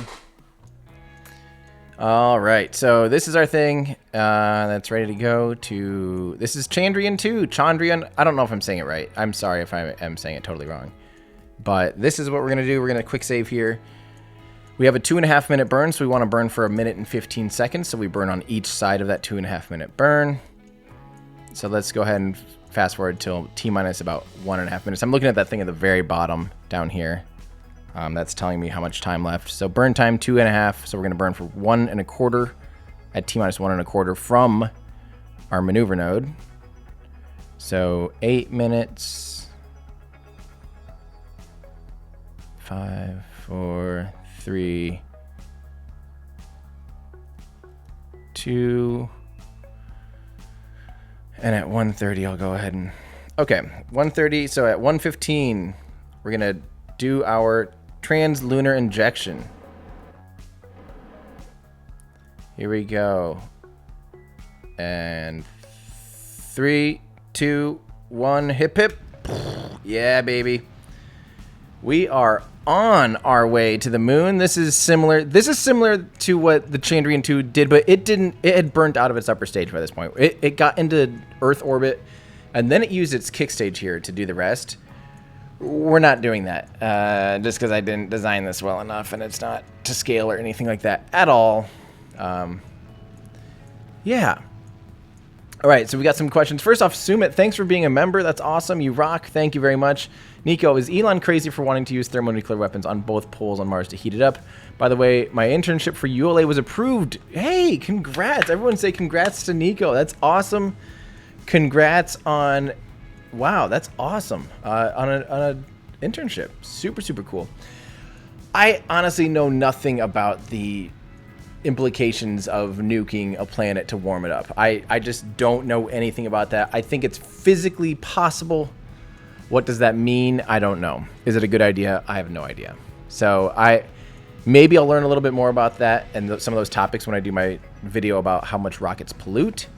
But at this point, honestly, I just have no idea. So I don't want to like give you some kind of bad answer. Yeah. So thank you, Nico. And again, congrats on your ULA internship. Have fun. I'm excited. You're going to be there as Vulcan's getting ready to, go to the pad. So that's freaking awesome. Congrats. Oh, I didn't ever notice there's this new orbit thing down here. What is this? This shows how little I've played this. Wow. Wow. I had no idea. Okay, so Turn Racing. Lots of love from Minnesota. Thank you. How are you doing? Hi, neighbor. Marion Burns and not do. Hi, Tembe. I became a patron today and would like to know how I can enter in your Discord channel. So it's automated. So just make sure that you're in the right tier on Patreon and that you're using the same email, and it automatically links you up and you'll have access to our Discord channel. I actually don't know how it works. It's really spooky. It's just like behind the scenes magic, but it is all automated. Just make sure that your emails and stuff are okay. If you need a Google search like Patreon Discord thing, it should kick you on over. Do you guys know in our Discord channel, do you guys know how it works? It just does it, right? I don't have to do anything. That was the whole idea, is I don't want to have to manually, I don't want to manage that. That sounds like way too much effort when you're trying to deal with that many people. It just seems like a bad use of my time. Okay, wait. So we're going to do this. Ooh, the India live stream is up, I think. Oh, so I better get us out to the moon. Hang on. Oh, my computer just totally about borked this. There's our 100. Perfect. Let's check on this. Let's check on this thing right away, quick. So far, let me pull up the audio. And let me mute this. मुलाकात चांद के साथ। भारतीय अंतरिक्ष अनुसंधान संगठन यानी इसरो के वैज्ञानिक और सभी अंतरिक्ष प्रेमी लैंडर विक्रम के चंद्रमा की सतह पर उतरने के ऐतिहासिक पलों का साक्षी बनने के लिए तैयार हैं। So unfortunately, I believe right now that here we go. Soft landing of Chandrayaan-2 on lunar surface. These are the visuals from Mission Operations Complex at ISRO Telemetry Tracking and Command Network, ISTRAC, based out of the garden city of Bengaluru, Karnataka. These display screens are showing the countdown. Also the path that lander Vikram will take, as we are moments away to see that touchdown happening. Chandrayaan-2 is an Indian lunar mission that aims to improve our understanding of our closest neighbor, the moon. Discoveries that perhaps will contribute to national development and also serve humanity as a whole. These young students have participated in the space quiz, and they are here to witness the historic event. At ISRO, as the boundaries of India's capabilities in space continue to expand, the Honorable Prime Minister of India, Shri Narendra Modi, encourages exploration of space potential and also application of space technologies to help ease of living. Prime Minister, in his mkIII address, had invited students to participate in space quiz. His appeal had got an overwhelming response, and today, apart from the scientists and other stakeholders, we have students not only of India but also of Bhutan to witness the soft landing of Chandrayaan-2 on the south polar region of the moon. So what makes Chandrayaan-2 special? This is the first space mission to conduct a soft landing on the moon's south polar region. The scientists here at ISTRAC are glued to their systems, analyzing all kinds of complex data. Okay, guys, here's what we're going to do, because we've kind of done a whole rundown on all this for a while, leading up to all this. First off, let me make very clear that I'm extremely excited about this. I love seeing that they have so many guests there in mission control. So many women are in control of this mission as well. It's super awesome. And so just again, I'm waiting to kind of see the data, because that's what I want to see. That's what we'll be digesting. And right now, they're kind of just doing the same stuff that we had done for the past hour. But they're getting closer. Yeah, let me know, Discord, if you guys want. Can you keep me in the loop? I want to land my lander, and then we'll watch their lander. Because right now, I think it's just going to be a lot of this. And until we see some numbers, I don't think it's... Okay, it sounds like about 30 minutes. So we can land ours in about 5. And then... Okay, cool. We're going to land ours. And then by that time... It'll probably be about when theirs is ready to go, and we'll see how accurate we can make it. So again, for those of you who just happen to be tuning in, we built our own Chandrayaan-2 lander and the Vikram lander, and then a rover and all that stuff, and we're flying it out to the moon as we speak. So we're going to get into the orbit and then do the landing maneuver. You guys keep me in check. Let me know. So here's the thing. We are going to want to try to get this into a polar orbit. Right now, it looks like it's only at about a, I don't know, not very polar orbit. So I think the easiest way to do this, I should have done this a long time ago. But maybe what I'll do is I'll get to our, actually from out here, I think it's the best time to do it. So if I fly south, this and do a burn now, it will give us more of an inclination. And it's actually only about 70 degrees, so we don't need to fly all the way to the South Pole. We just need to be on a pretty inclined mission. So it's going to be somewhere like there. We're going to pretend that's about where that crater limb there.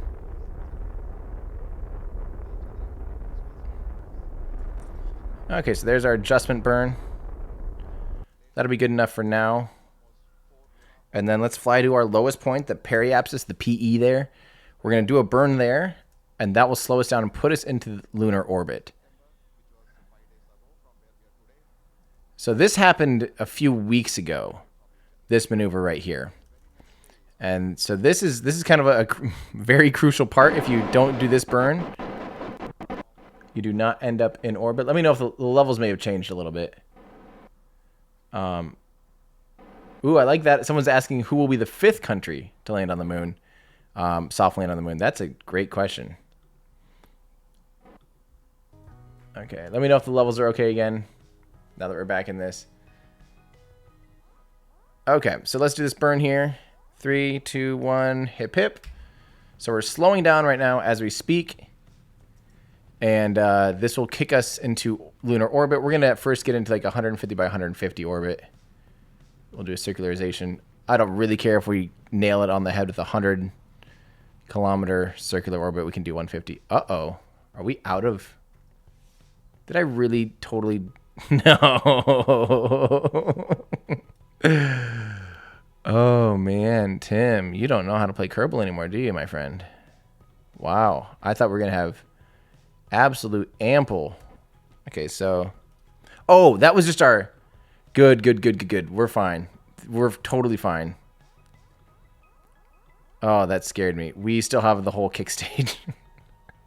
All right, let's detach this. And here we go. Lighten this engine up. Gonna get ourselves into lunar orbit. Don't worry, guys. Scared you, didn't I? Totally did that on purpose. Okay, so we are in lunar orbit now, 150-ish by 130. Let's go ahead and we'll do a circular orbit of 100. So I'm lowering our periapsis down to 100 as we speak, right about there. Okay, now we're going to kick ourselves out here to the lowest point, and we're going to make it that nice circular 100 by 100. Boop.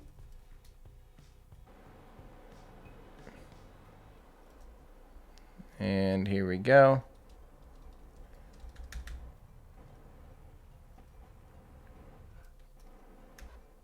Okay, 100 by 100-ish. Good enough.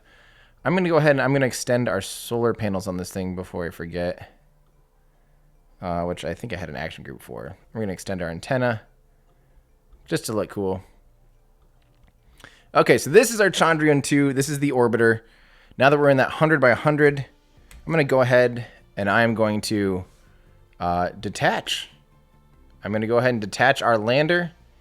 Although, you know what? I don't know how much delta V that's going to have. I don't know if that's going to have enough to land. So maybe just to be safe. Here's what I'm going to do. I'm going to make sure we have a ton of monoprop. Fill this baby up with monoprop.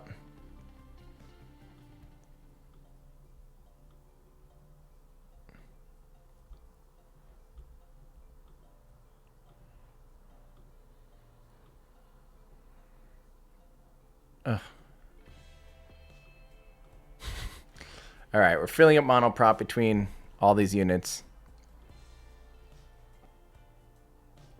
Maybe. Jeez, guys, come on.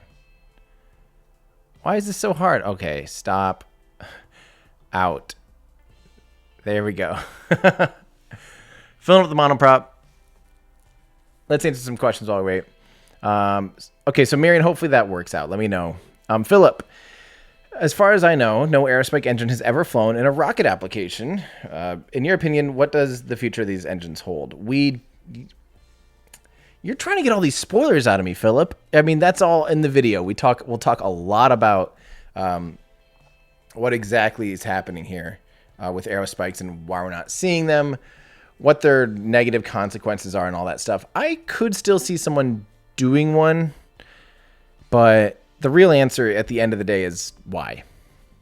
So, yeah. Nightmare says, I know Israel tried landing, well, not last year, that was this year, that was in April. Think they're going to be the possible fifth, or have they already landed in the past? If they had landed in the past, that would mean that they'd be the fourth. So I don't know if they have a backup plan for that. The mainstream is live, but we're just seeing this. That's why we're waiting until we have like some data up again. As much as I like to see the control room, we watched that for like 5 minutes and then just thought this was going to be more fun to do this ourselves. Get some action, we'll get some action in first. Okay, I'm a little nervous that for some reason it says was it burning the wrong tanks first? Like, is this empty? No, okay, good. So, I know it's not correct, but we're going to go ahead and lower our spacecraft down to like 30 or something, the orbiter, because we have plenty of fuel on this thing, and I don't want to accidentally let go of the lander and not have enough delta V, because I don't remember how much delta V we gave it.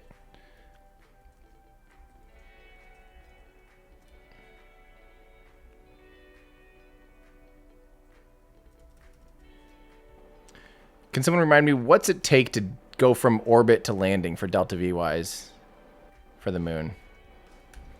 Okay, we're going to circularize again. See, notice how fast we're actually going. 35,000 or 525 meters per second. So we'd need like 700 or 800 meters per second. Okay, around 700, 600. Okay. Okay, so let's plan on 700 so we have a little bit of room for error. I'm going to quick save it here, and I'm going to see how much delta V our lander has, because it's not showing up. It's not calculating for some reason. There we go. 3, 2, 1. We have 1,000. Yay! I did something right so far. That's shocking. But see, the stream is just this. You guys keep saying go to the stream. Why do we want to watch people looking at computers? We want to wait until there's data. I want to see the data. I want to see the telemetry. I don't want to look at people looking at screens. Sorry. This that will be exciting once we know, but for now it's just like a waiting game. Okay, so we're gonna fly out here.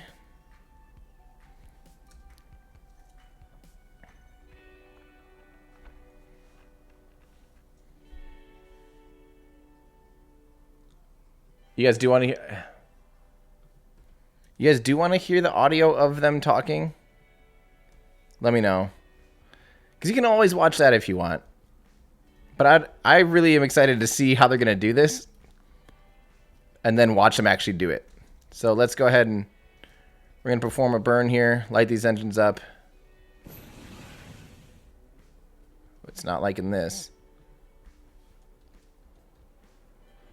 because of it being offset. That's going to be difficult. Okay, that seems about right. Like I said, right kind of in that crater there.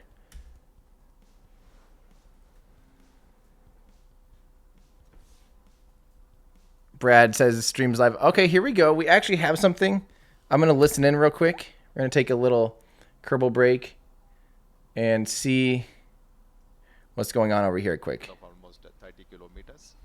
It's going to cover nearly 600 plus kilometers at touchdown, and we are very close to that particular event to happen.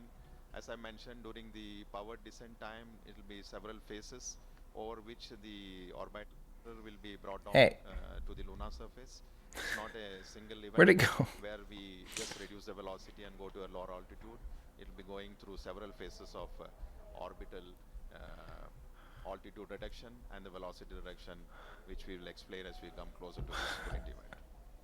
जी हाँ, इस समय हम लगभग 18 minute की दूरी Where- पर जब विक्रम जो है वो उसका डिसेंड या उसका अवतरण शुरू होगा।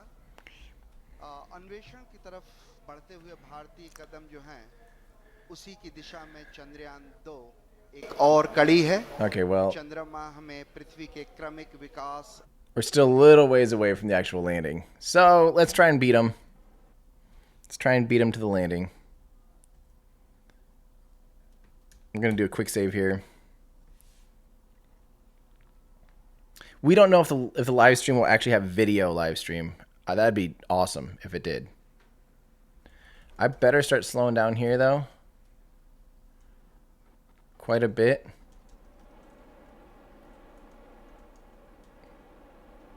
Especially because it is so offset.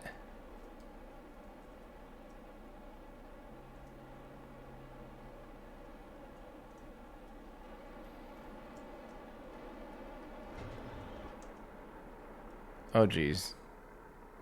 This is going to be hard. The thrust is way too offset.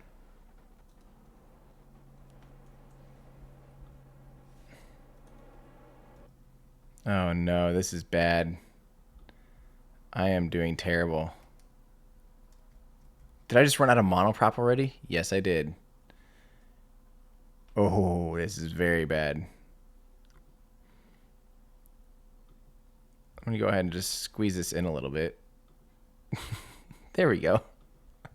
When all else fails, just clip your lander. Because these have thrust vector control, so maybe...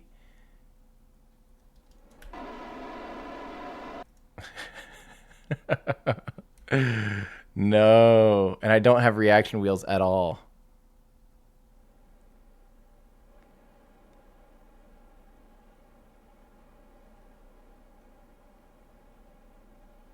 There we go.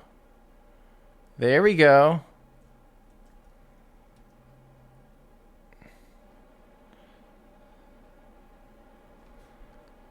Oh, it actually seems like this might be... Oops.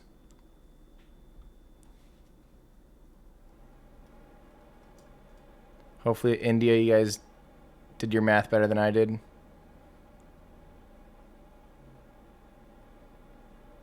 I really wish that I had reaction wheels on this.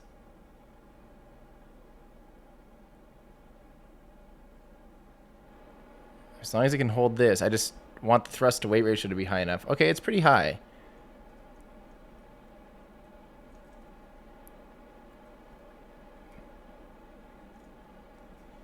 Okay. You guys let me know when the live stream actually starts having landing telemetry going. That's a good idea. I should actually hit warp once properly oriented. And I'm going to... Should I do a quick save or not? Nah, not yet.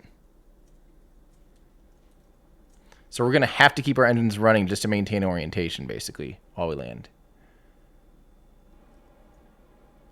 No. Someone says Tim's going to crash. You guys have no idea. I don't crash. Famous last words. I did land, you know, the second stage of a GSLV Mark IV. Okay, so let's see how we're doing here. So we're going to go ahead and basically cut our throttle and let her fall for a little while, because we got a long ways to go before we need to do our suicide burn and stuff. And we've got 400 meters per second. That should be plenty.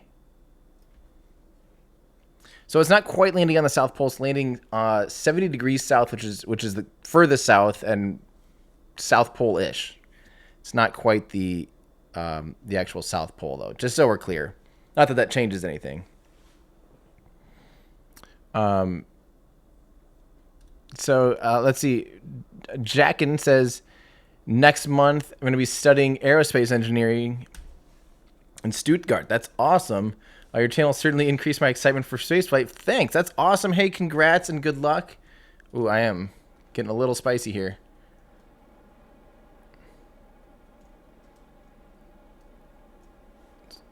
So hopefully they do better than I do. I think that'll be no problem. Oh boy, I'm running low on Delta V.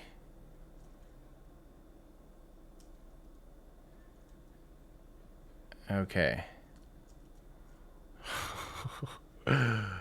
Oh man. I'm actually really nervous. I might be totally dinkering this one, guys. Hope he didn't dinker, Ray. Hope he didn't dinker.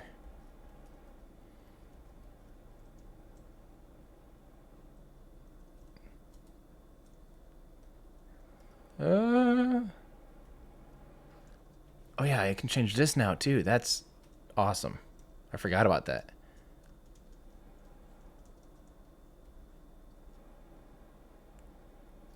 Well, I love that I don't have reaction wheels, yet the wheels of the rover are spinning. Shouldn't that count as something? Okay, I'm actually starting to induce way too much velocity in some kind of direction. Oh, God. It's just spooky to rely on this.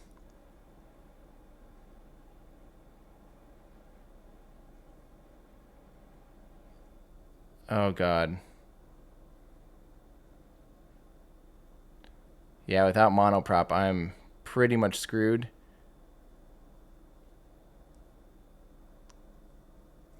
Let's see how much these legs can handle.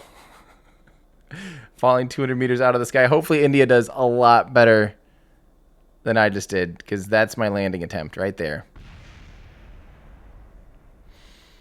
I think we lost the rover. I think we lost more important things. So remember that whole I don't crash thing. I didn't crash. I just landed fast. Okay, here we go. We're gonna go back to that quick save. It's just 150 million, no big deal. All right, let's see if we can do better. I don't know how I'll do better though, to be honest. Like, especially without. It really sucks that I'm. Oh, this quick save still has monoprop. Oh, that's good. That's actually quite good. That's very, very good.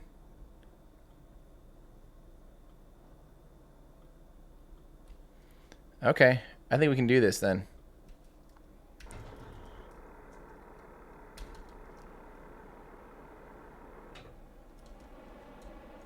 Okay. This is great. We can do this.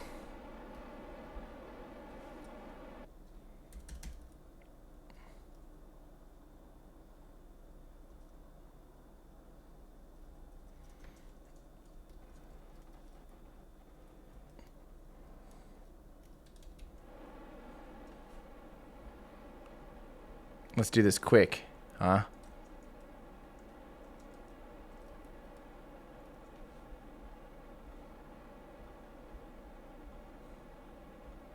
It's not a bad idea. Someone said to lower the thrust on the side of the rover, but this seems to work pretty well now.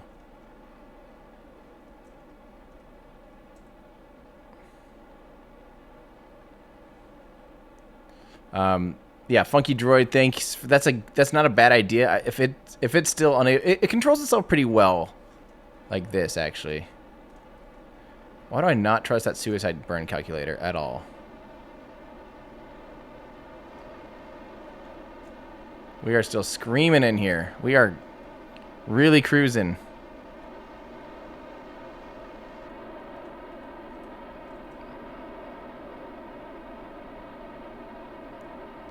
Yeah, I think that suicide burn. Yeah, the suicide burn calculator was way off, I think.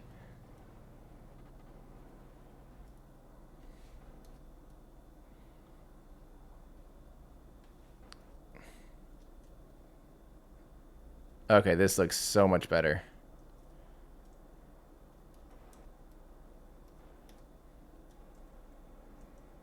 Yeah, this is a million times better.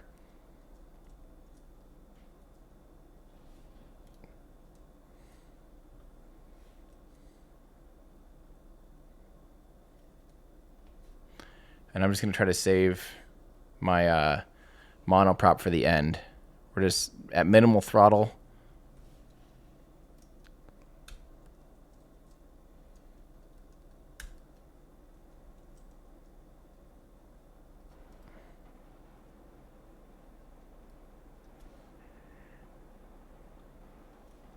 Okay. Here we go. This looks more like it. This looks way more like it. I'm looking at you, India. I'm looking at you, India. This is what we want from you guys today.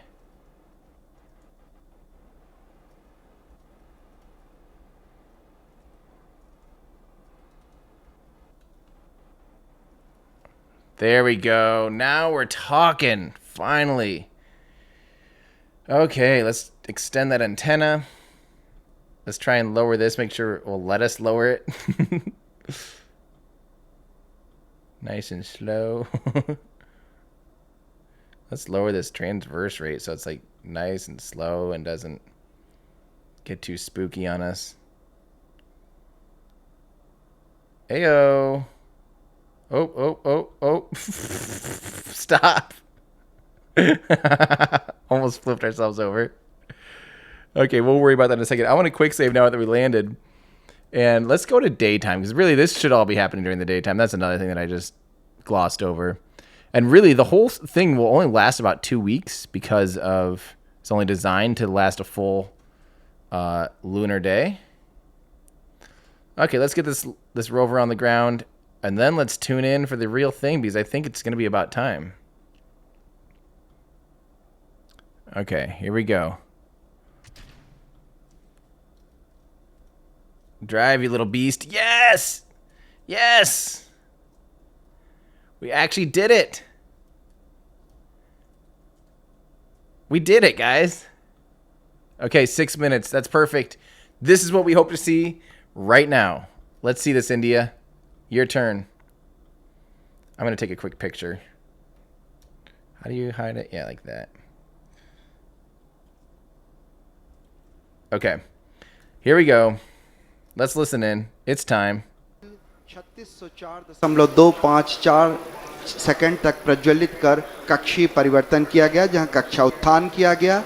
इसके पश्चात 13 अगस्त को trans lunar injection. For those people saying, yay, like you could have just watched the other one if you didn't want to watch me do that. Again, we're just going to be seeing people's faces in a control room for an hour, so sorry that I gave you a good animation of what's going to happen. Orbiter mission के लंबे अति पर्वणीय पथ पर एक ऐसा बिंदु आता है जो चंद्रमा के प्रभाव क्षेत्र के अंदर होता है. इसे लूनर ऑर्बिटल इंसर्शन या LOI कहते हैं, और इसी बिंदु पर भू आदेश के द्वारा कक्षा की दिशा में परिवर्तन कर उसे चंद्रमा की दीर्घवृत्तीय कक्षा में पहुंचा दिया जाता है. फिर 20, 21, 28, 30 कर चंद्रमा की निम्न कक्षा में प्रवेश करा दिया गया. इस समय पेरिलून लगभग 120.5 किलोमीटर और एपोलून 126.1 किलोमीटर प्राप्त कर दिया गया है. Do you guys have a link for something that's more? This is English. They go back and forth. उपग्रह केंद्र के विभिन्न. There's always going to be, just so you guys know, because this happens all the time. You guys be like, you're 20 seconds behind the live stream.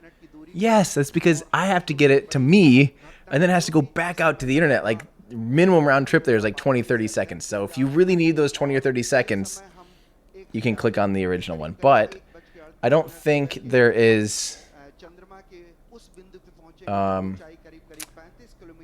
Yeah, just be patient. I think it'll switch to English here in a second. Unless you guys can give me a link. Let me check this one out. So minus 3 minutes 53 seconds before we start. 3 minutes and 50 seconds. Descent operation. Just to give a quick update on the way the total power descent operation for the Vikram lander would be carried out. The descent operation would, as you can see on the screen, we are at 3 minutes to go before we start these operations.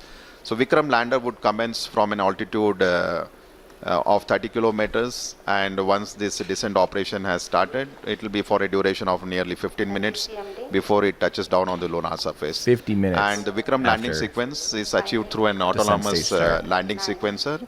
And just to give an update, the final state vectors and other parameters have already been loaded into the Vikram lander 4 hours prior, so it's all ready to go and start its operations. So as per the power descent plan, it's expected to start at 1 hour 38 minutes Indian Standard Time. As I mentioned, we are just less than 3 minutes now, And this entire power descent operation will be carried out in 4 different phases of operation, namely the first phase, which is the phase referred as rough braking phase, will bring the spacecraft from 30 kilometers to an altitude of almost 7.4 kilometers. The second phase after the rough braking phase will be attitude and absolute navigation control phase, which will enable the spacecraft to travel from 7.4 to 5 kilometers. And then immediately we will have the third phase of operation, which is the fine braking phase, where we bring down the spacecraft from 5 kilometer to almost at an altitude of 400 meters above the surface where the landing is supposed to happen. And eventually from 400 kilometers, the spacecraft will not have any forward moving velocity. It will be only used to have a vertical descent for a touchdown. So the final phase of operation after the fine braking phase will be the terminal descent phase, where the Vikram lander will be brought from an altitude of 400 meters to 100 meters to 60 meters to 10 meters and finally the touchdown. So as we go through these operations, as I mentioned, it will be a 15 minutes of descent operation. Once the activity is initiated, we will be bringing you some of the flight parameters and the status, how the total operations are going on. So each of these phases during the power descent are very critical and important in its own way, as it has a very specific objective and the goals to be achieved during this entire phase of operations. So maybe another 1 minute, 19 seconds to go. The further update as far as the descent operation is concerned, the Vikram lander has 4 main propulsion engines, each generating a thrust of nearly 800 newtons. And out of these 5 main engines, the 4 engines are throttleable liquid engines, which means we will be able to regulate the thrust of the engine, like increasing the speed or decreasing the speed of the engine to achieve the required deboost velocity.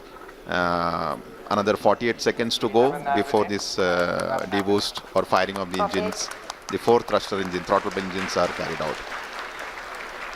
That's जी हाँ, awesome. थोड़े तनाव भरे क्षण जरूर हैं, क्योंकि हम बेहद करीब 32 सेकंड के जब विक्रम को धीरे धीरे उतारा जाएगा नीचे, लेकिन सबसे महत्वपूर्ण हो जाता है कि कैसे उतरते समय उसके वेग मान को कम किया जा सके, जिसे हम रफ ब्रेकिंग फेज कह सकते हैं.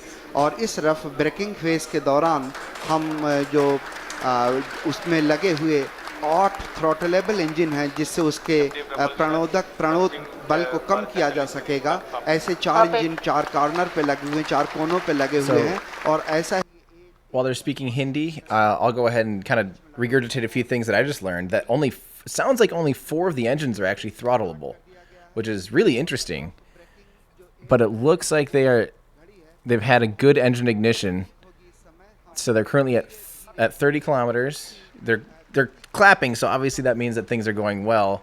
That must mean the descent motors have fired up as expected. This is good. Oh, here we go. 4 liquid engines, which I was mentioning, the 4 throttleable engines. The activity has just started, and right now we are at 35 seconds since the engines have fired. And just to give an update, the Vikram lander, when it was in an orbit of around 30 kilometers, when the descent operation started, it had a velocity of nearly 1640 meter per second. So what we are going to do through this entire phase of 15 minutes of operation, when the power descent will be done, is to make this orbital velocity of the Vikram lander from 1640 meter per second to almost 0 meter per second, so that the spacecraft could land on the surface of the moon. So the activity has just initiated. As you can see on your screen, the view of the Mission Control Center, with Chairman ISRO and Director of URSC, and Dr. Suresh briefing the Honorable Prime Minister about the flight event that are going on. So the time elapsed is almost 1 minute 28 seconds. जी हाँ, धीरे धीरे गति कम होती हुई 1507 metre प्रति second हो चुकी है, जबकि हमने 16. So I'm going to listen in and try to figure out. They have 5 engines on the lander, but only 4 of them are throttleable. So I'm trying to figure out if that last one is like a non-throttleable liquid, or if they keep that one sustaining and then just use the 4 to throttle, and that'll be enough differential thrust for them. Yeah, I'm really curious. And again, right now they aren't speaking English, so I figure I might as well give you guys the chance to kind of understand what's going on. But for those of you looking at the animation, of course, there's not going to be a camera tracking this lunar lander on its same trajectory. There's just no live feed. Maybe they will have a live feed or at least a data downlink with cameras once they land. And we expect this rough braking phase, which was just initiated, to last for nearly 10 minutes, during which time the velocity, the orbital velocity which the Vikram lander possessed of the order of 1640 meter per second should reach to something like 140 meter per second at the end of the rough braking phase. So basically during this phase, it's a real brute force of operation where we are trying to kill the velocity which the spacecraft currently has, making it revolve around the moon with an orbital altitude of 30 by 100 kilometers. So I am seeing on my screen that the velocity from 1680 meter per second has come down to almost 1300, so nearly 350 meter per second velocity for the Vikram lander has been reduced. 3 minutes have elapsed, and maybe another next 7 minutes we should have quite a substantial reduction in the velocity to ensure that at touchdown we have almost near 0 meter per second velocity, to ensure that the Vikram lander has a soft landing on the surface of the moon at the very desired landing site location. So we are right now in the rough braking phase of operation, nearing 3 minutes 39 or 40 seconds, and almost I would say 480 meter per second velocity has been reduced, which is clear indication that the entire operations during which the 4 throttleable engines are being fired has been performing absolutely nominally, and the reduction in the velocity and the down range, the range it has to, after the descent operation has started, it has to cross almost a range of 600 kilometers before it lands at a predefined destination. So I am seeing a very close match with the pre-flight and the flight prediction. The velocity of the Vikram lander has come very close to 1100 meter per second, so almost to 500 meter per second velocity reduction has happened in just 4 minutes. So another 6 minutes to go before we reach in the mission objectives of the rough braking phase.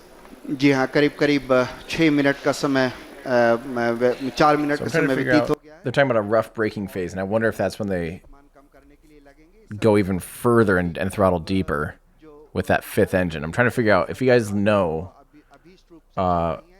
what's going on. Let me know.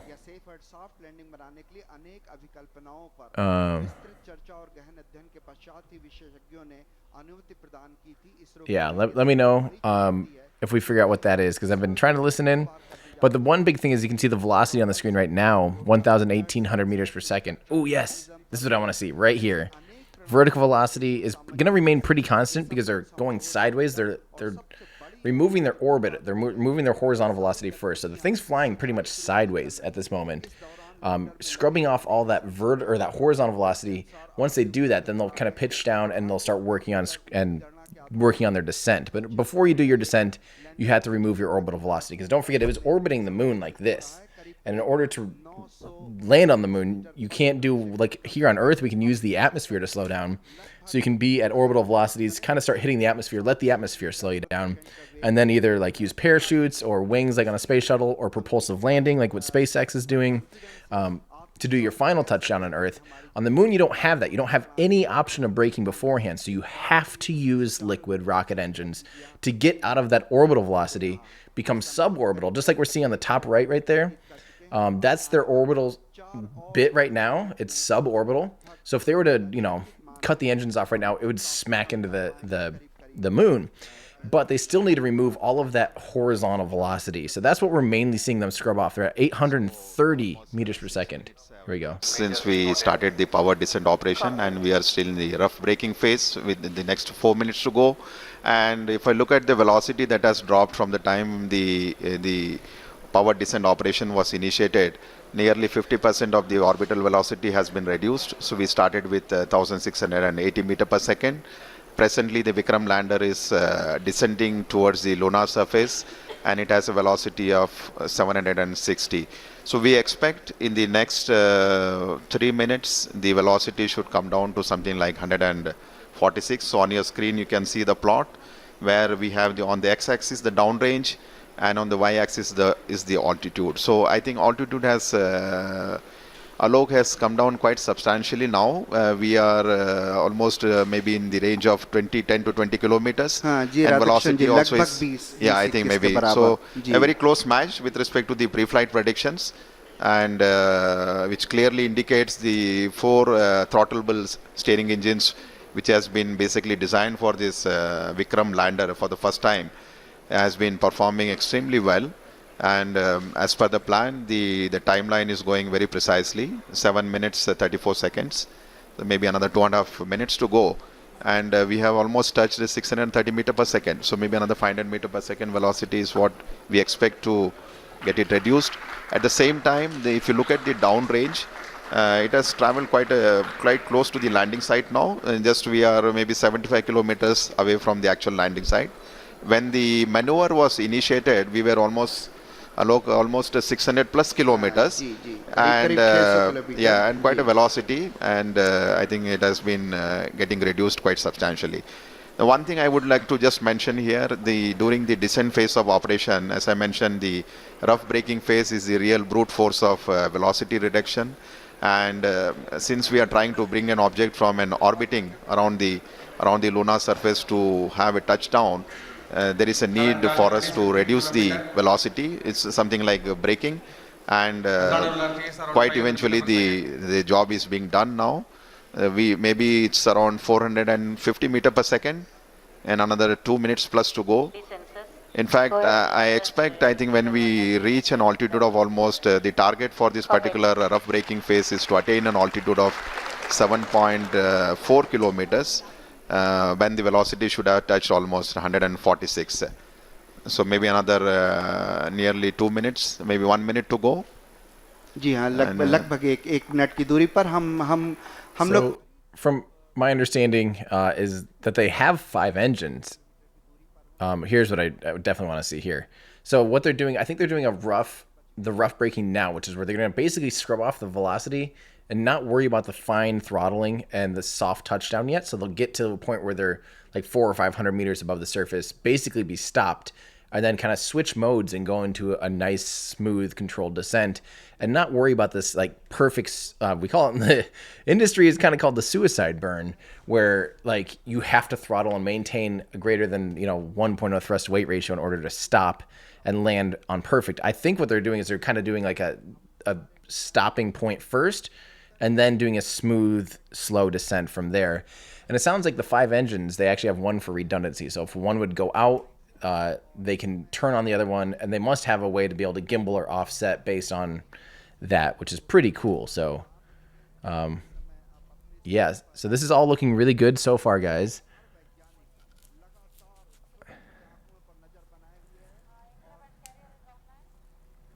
Sweet. It's looking good.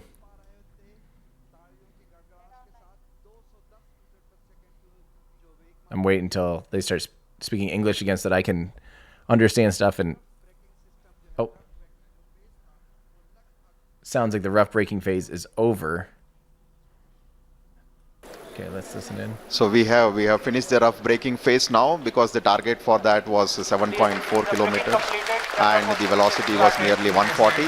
So the Vikram lander has successfully completed the rough braking phase, and now we have entered the next phase of operation, which is the absolute navigation or attitude control phase. And this particular event is going to last for nearly 38 seconds. And the 4 throttleable engines are continuously on, and we see the velocity is something like 86 meter per second, and roughly 4.43 kilometers away from the landing site. So all going well. Ooh, that's closing the plot. And just awaiting the announcement for completing. Yes, the rough braking phase has been successfully completed, and we have entered the next phase of braking operation, which is the fine braking start, which is going to basically commence from 5 kilometer altitude, and this particular operation is going to last for nearly 96 seconds, wherein the Vikram lander will be reaching an altitude of just 400 meters above the landing site for initiating the vertical descent operations. So we are almost 11 minutes 52 seconds after the descent operation has started, just awaiting the announcement for the end of fine braking phase. maybe in another few seconds, we should hear the announcement that the fine braking phase of operation has been completed. And we expect at the end of this, the vehicle to reach at an altitude of almost 400 meters. And the velocity right now, if you look at the plot, we have the Vikram lander has a horizontal velocity of nearly 48 meters and vertical velocity of 60 meters per second. If it's vertical velocity at जी 300, हाँ, करीब करीब 12 minute 30 second का समय व्यतीत हो चुका है. हम लोग काफी नजदीक चंद्रमा this के might not be good, but let's hold off. और But if it was going 60 meters per second, only that close to the surface. Oh no. Oh no. Yeah, last known bid is 1 kilometer in altitude. Confirmation for the fine braking end. तनाव भरे क्षण होते हैं जब इस तरह की कोई भी घटना के हम बहुत ही करीब होते हैं, क्योंकि वर्टिकल डिसेंट स्टार्ट होने वाला है. इसमें सारे संसूचक जो हैं वो लगातार अपनी गतिविधियां प्रदान कर रहे हैं. After the completion of the fine braking end, we will have the vertical descent operations where the spacecraft will be moved from nearly 400 to 700 kilometers down to the lunar surface. GCS 70. Oh man. Confirm the करीब 13 minute 48 second व्यतीत हो चुके हैं और altitude जो है वो लगातार कम होता हुआ.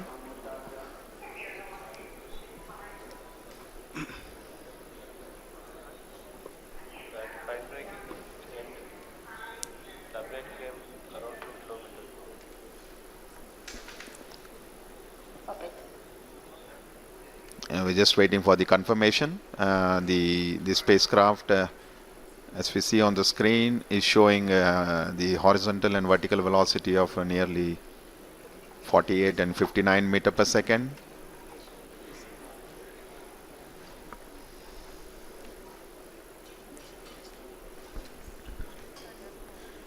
So for those of you tuning in just now, basically the last bit of telemetry we saw was awfully fast and awfully upside down-ish, and still pretty high थोड़े off से the क्षण surface. जहां पे हमें आंकड़ों की प्राप्ति के लिए इंतजार करना पड़ रहा है. So जैसे ही everyone here will wait to hear what they say on their consoles.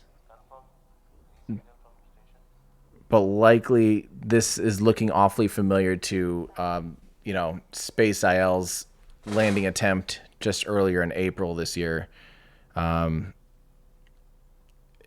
Likely if the vehicle stops sending data and the last bit of data it's sending is that it's still going 60 meters per second, that's likely not a good thing. I need to remind everyone, I shouldn't have to remind you guys this.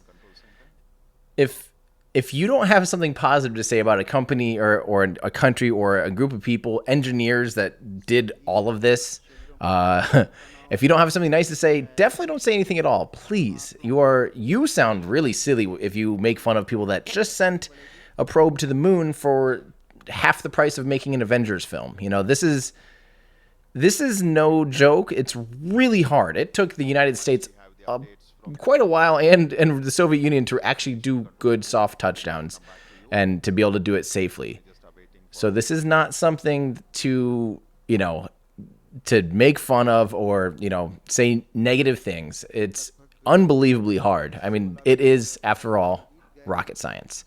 And dealing with stuff like this, especially at the end, the last little bit of a mission when the velocities are quick and you have little bit of time, all it takes is one thruster being stuck on or one thruster not igniting at the wrong time. Like if you have to throttle up or something, so many things are radar glitch error. That's so many landing problems when you're landing on a different body are because of instrumentation receiving wrong data or malfunctioning or something like that. And the vehicle doesn't have anything but the data to go on. So if there's ever anything, any conversion error, any radar glitch, anything like that, the vehicle doesn't have, it's not like it only has those numbers to calculate off of. So Yeah, I mean, don't forget these people built their own freaking cryogenic upper stage GSLV Mark III rocket, got it all the way to they not only do they have an orbiter in orbit right now, Waiting for the updates from the mission control but room, so please stand by. I mean, it's just ridiculous that they're able to do this and for such an inexpensive cost. I mean, it's India and the ISRO definitely are pretty well unmatched at that. They actually, I really hope that we see an update here. आंकड़े सामने नहीं आ जाते, कुछ कहना मुश्किल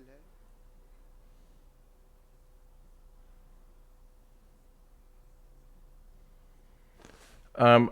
Let me get to some of your guys' comments here while we're waiting. अपने console पर Matthew said, "Love the Kerbal. Thanks for the stream. You're welcome." See, it took me 2 tries. Oh God, what if I cursed it? Oh God. Please don't tell me their landing looked anything like my Kerbal attempt. Oh, I would honestly feel awful. You're welcome for doing that. Renau, good luck, India. Thanks for covering this. You're welcome, Renau. Thanks for stopping in. Sandeep Moody, thank you very much. Renau, thank you again. Jeez. I don't know why, but Super Chat keeps going to $2. Hope this sends the correct amount. You're awesome, Renau. Jimmy T, The mission controls. this is amazing. Good luck, India. You sexy people. India has very, very attractive people. Derek SP, it was fun while it lasted, and we'll have to wait and see what the actual, what the actual end result is here. Marcus says, ULA snipers on the moon confirmed. Oh, jeez. You guys, discussion के बाद ही let's hold off a little bit before we make jokes, or maybe just don't make jokes. I mean, that's kind of funny, but still, let's be respectful to the engineers and the people that probably spent years of their life working on this program that may or may not be having to deal with that grief right now. And unfortunately, the pride of the nation is kind of on their shoulders at this point. And that's not hard. That's not easy. I've never really been in this situation in my life where I've been able to watch a country try so hard, at this point in their space career. Like this is just like watching, the US or the Soviet Union in the 60s, 50s and 60s try to do things for the first time. They're a big deal, and there's a lot of investment, there's a lot of brain power, there's a lot of everything going on to get these programs running. So when they don't go well, it's not good for anybody. It's very upsetting. Again, I think actually if you play Kerbal Space Program a bunch, you learn, like one time I tried doing, and I managed to, it was about a 5-hour long live stream, but I went to Eve and back with no quick saves, which if you've ever played Kerbal, is like, Eve is kind of considered one of the hardest missions to do. So to land on Eve and come back without quick saving, all stock, was like the ultimate challenge for me. And if I had something go wrong 4.5 hours into that thing, I would have been actually devastated. I would have literally probably almost cried. And did you hear the words I said? 4.5 hours. What if you worked on this for 4.5 years? What if you were the guidance and control engineer that helped program this and has been working on these maneuvers for half a decade? What if you worked on the thrusters? What if you worked on the RCS? And you see that now your precious hardware that you've spent years and years and years of your life working on may now have unfortunately caused a small crater on the moon. Like it's not fun, it's not funny. It's unfortunate because we're all on the same team here, guys. We're all team space. This would have been a really exciting mission to explore furthest down on the South Pole than ever before. I want that. I needed that. I wanted that science to be able to go up and see, ice, water on the moon. This would have been the first time we actually probably had direct observations of potentially substantial portions of ice water. This sucks. This sucks. I don't like this. I feel really bad. India, you guys are so awesome. And seeing how close you came is yeah. It's hard. We're with you though. And we're still unbelievably proud of you because this was an impressive mission. To anyone out there working hard on stuff, especially in the aerospace, you all have my love if you're working on aerospace, period. But for those of you even working on long-term projects, I know people that have spent 10 years working on a house with their bare hands. Like, to me, that's commendable. I appreciate that. When people work hard and are passionate about something, to me, that's applaudable, and I'm going to be right there with you.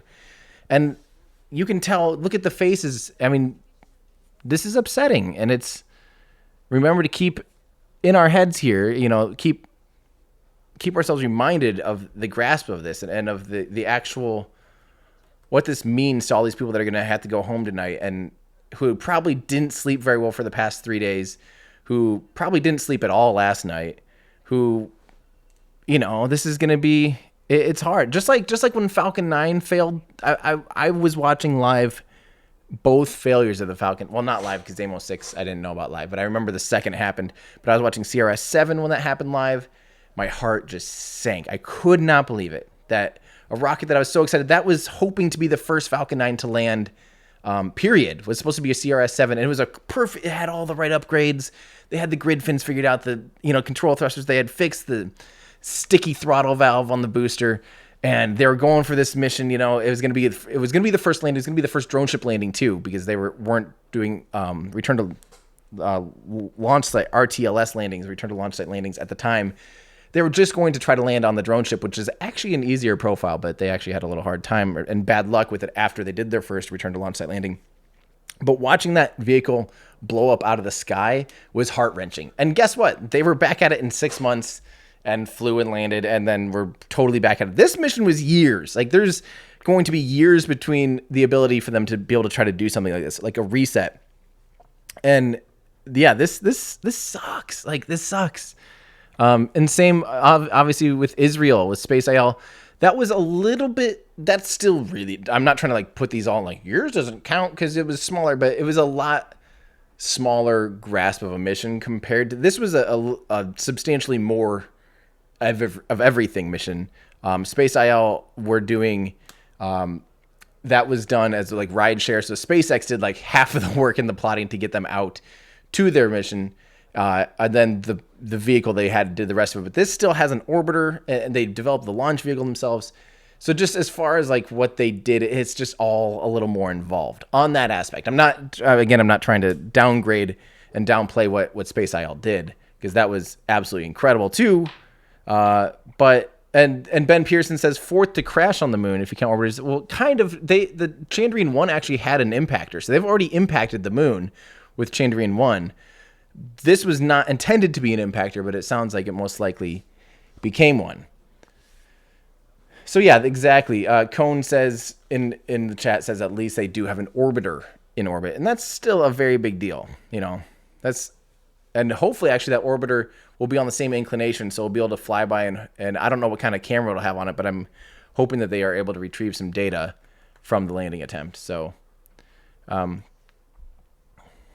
let's see.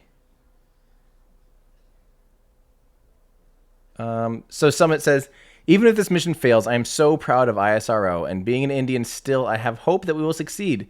Have faith and don't be intimidated by jerks. Sumit, that should just be life's motto right there. Have faith and don't be intimidated by jerks. And working hard, this is luckily no one got injured on this. This is not life ending. And hopefully it's a learning opportunity for ISRO to be able to figure out and hone in and really fix and tweak all those little things that did not go exactly as planned today. So you're right.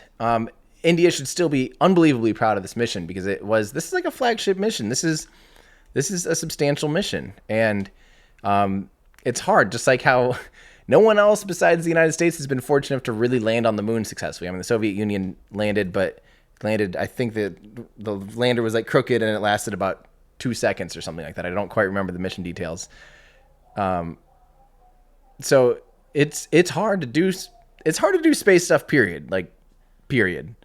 So hold your head up proud and just hope that we learn something. Okay, Derek, actually seeing the disappointed people in mission control makes this so much more sad. And that's the thing, is you have to remember, yes, a robot didn't quite do its job, but you have to remember how many people this impacts, and remembering how much hard work went into this. That's something that we can easily lose track of. And this is remember how earlier I was kind of mad that they're just showing pictures of and like video of people in mission control. I personally just didn't want to watch them like looking at telemetry for an hour. I would at that time have rather seen the telemetry. Now, this is what I want to see. This is what I want to see. I want to feel what they're feeling and know the impact that this is having. You can read it on their faces. You can read it in the room.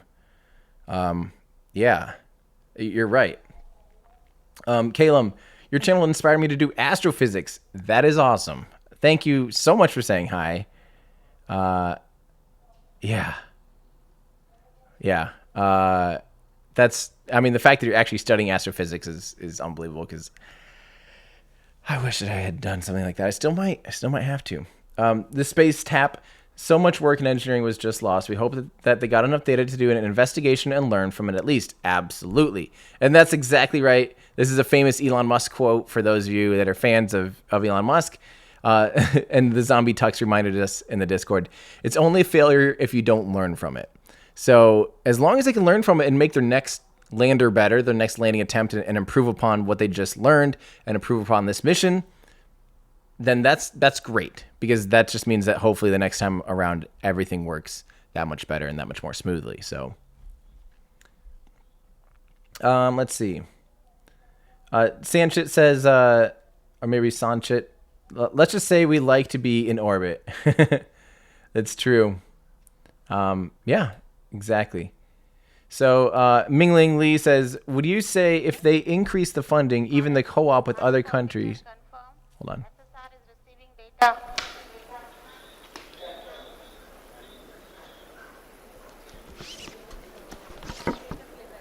What did they say?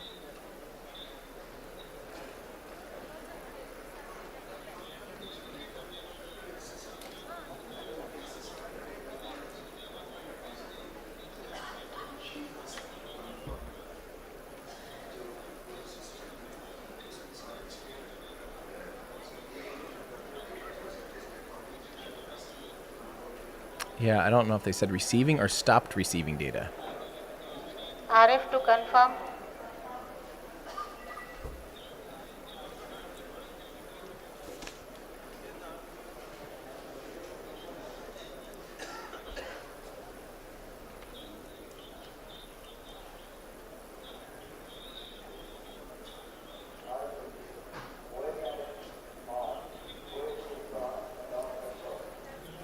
Does it mean lander is orbiter communication is on?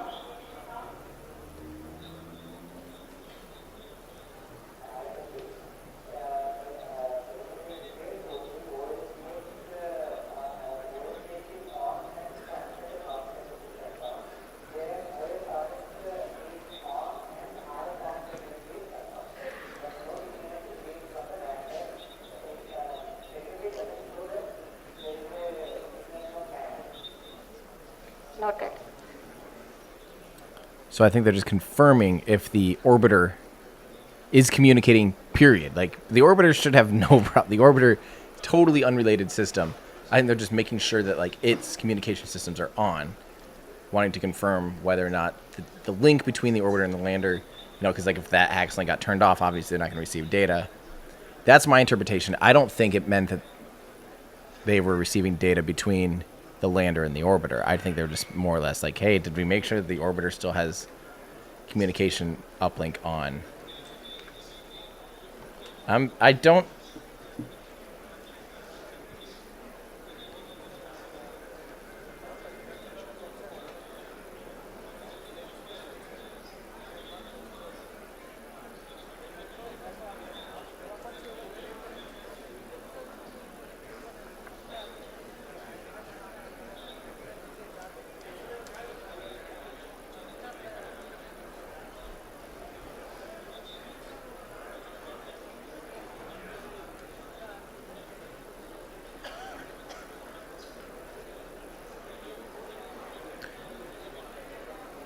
Like I keep saying, we don't have the data in front of us here, so we're gonna have to listen in on them and hear what they say about this.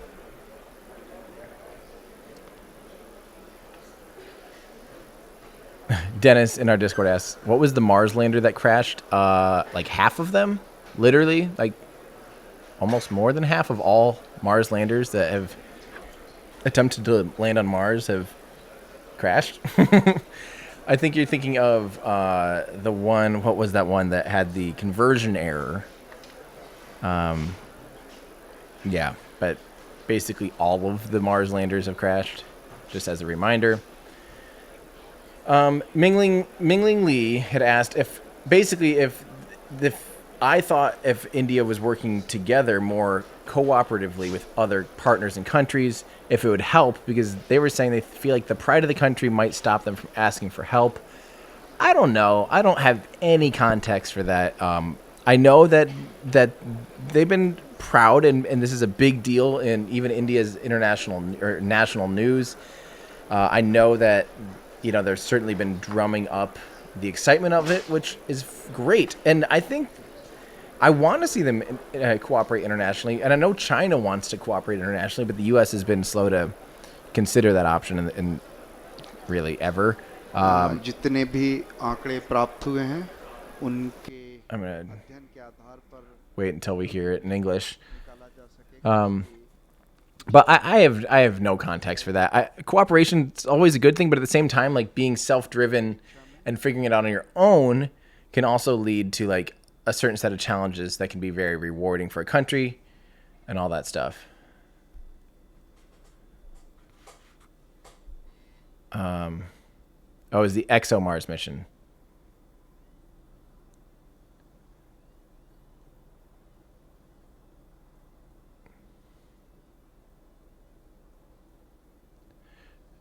No, wait. Ben Pearson says that's not actually true. 50% of Mars missions have failed. Well, the original question was, what was the Mars lander that had crashed? 50% of them. Like, the original conjecture, like the original structure of the question wasn't which U.S. Mars landers had crashed. It was which Mars landers had crashed. In which case, 50% of them. Basically anything that isn't a U.S. lander. So, yeah. Yeah, that's the way I interpreted it. Okay, Mark, Ruby, what game is this I speak of? Are you talking about when I was playing Kerbal Space Program earlier and barely did it myself? Because I had a rough attempt at this. This was my Kerbal recreation of the Chandrayaan 2 lander. I did make it after my fifth attempt altogether, so it is very hard. Kerbal Space Program. The Russian ones weren't necessarily a long time ago. Don't forget the Schiaparelli lander, however you say it, was ESA and Russia. So really, that was only, 2 years ago? Mission complex के अंदर सभी वैज्ञानिक विचार विमर्श करते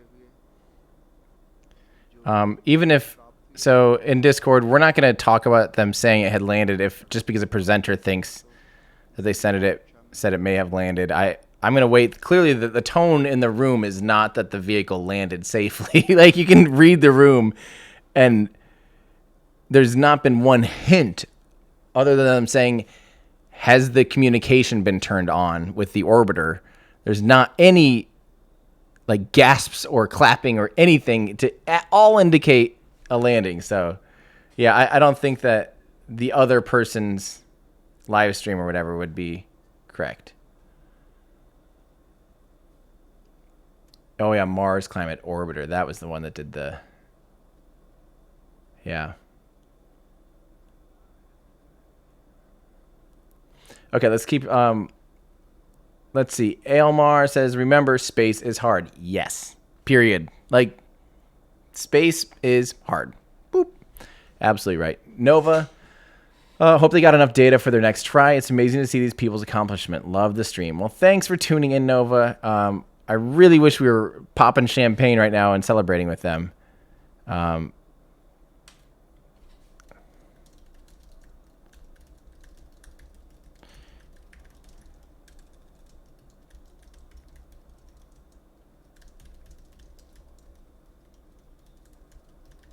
Sorry. Okay, so Sid says, could you please do an episode on India's cryogenic engine? Yes, I think that's actually one of the main things I want to talk about is the fact that they've developed at least two cryogenic engines, which is extremely impressive. Let's see. D-Riggs says, space, let it continue to break down national borders and bring us all closer together. Yes, please. Yes, please. That's definitely my attitude. It's like, this can be so uniting, because it is, when you leave Earth, it doesn't really matter at all where you live. That's just that little ball out there is your neighborhood now. Like, it's not like you're not going to be on Mars trying to point out which state you live in, or like which country, or even which side of the world. You're gonna be like, that's my home, you know. And you could have 10 people from 10 different countries and all pointing to the same spot in the sky, going, that's my home, that's where I'm from. And to me, that's like the ultimate bonding. You know, that's why space matters. Here we go. Philip Luke has a really, really good sense of this. How many times did Elon fail before success? Yeah, that's part of the whole game for SpaceX, is learning from your failures and failing hard and testing hard and failing and repeat until you do it, and then do the impossible. Okay, let's listen up. Center, Vikram lander descent was as planned, and the normal performance was observed up to an altitude of 2.1 kilometer. Subsequently, the communication from lander to ground station was lost. The data is being analyzed. Repeat, Vikram lander descent was as planned and normal performance was observed up to an altitude of 2.1 kilometer. Subsequently, the communications from the lander to ground station was lost. The data is being analyzed. Okay, so just to reiterate that, they lost communication at 2.1 kilometers, and the data is now being analyzed. So, man, 2.1 kilometers out of, what, 400,000 kilometers? Oh, that's why it's so painful. Yeah. I'm going to start wrapping up here, guys, so that I can keep working on what I'm working on, but Michael, thank you so much. Charlie Harris, you didn't know how true my first landing was. It's true. I apparently was, too close to reality.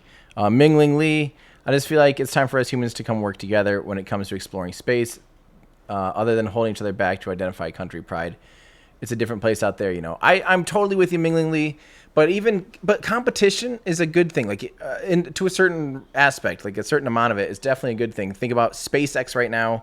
They work for the same company, but they have a competition of who can build the Starship fastest and first. I mean, like, I don't see anyone going, oh, they should be working together. You know, no, it's like, this is a healthy thing. It can be a good thing.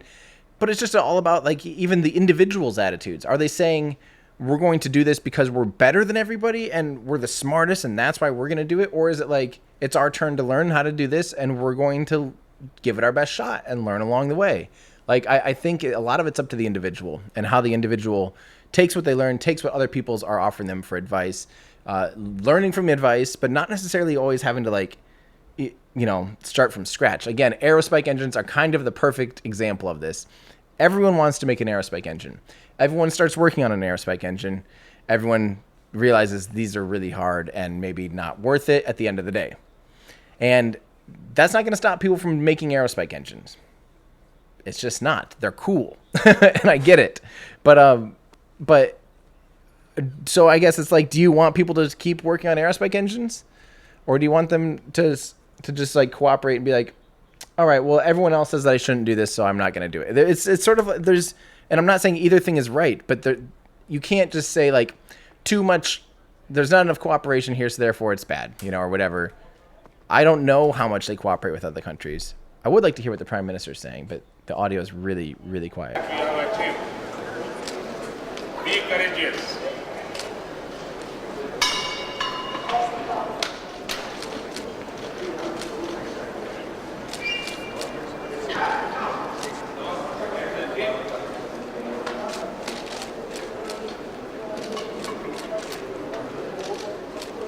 I'm always there with you.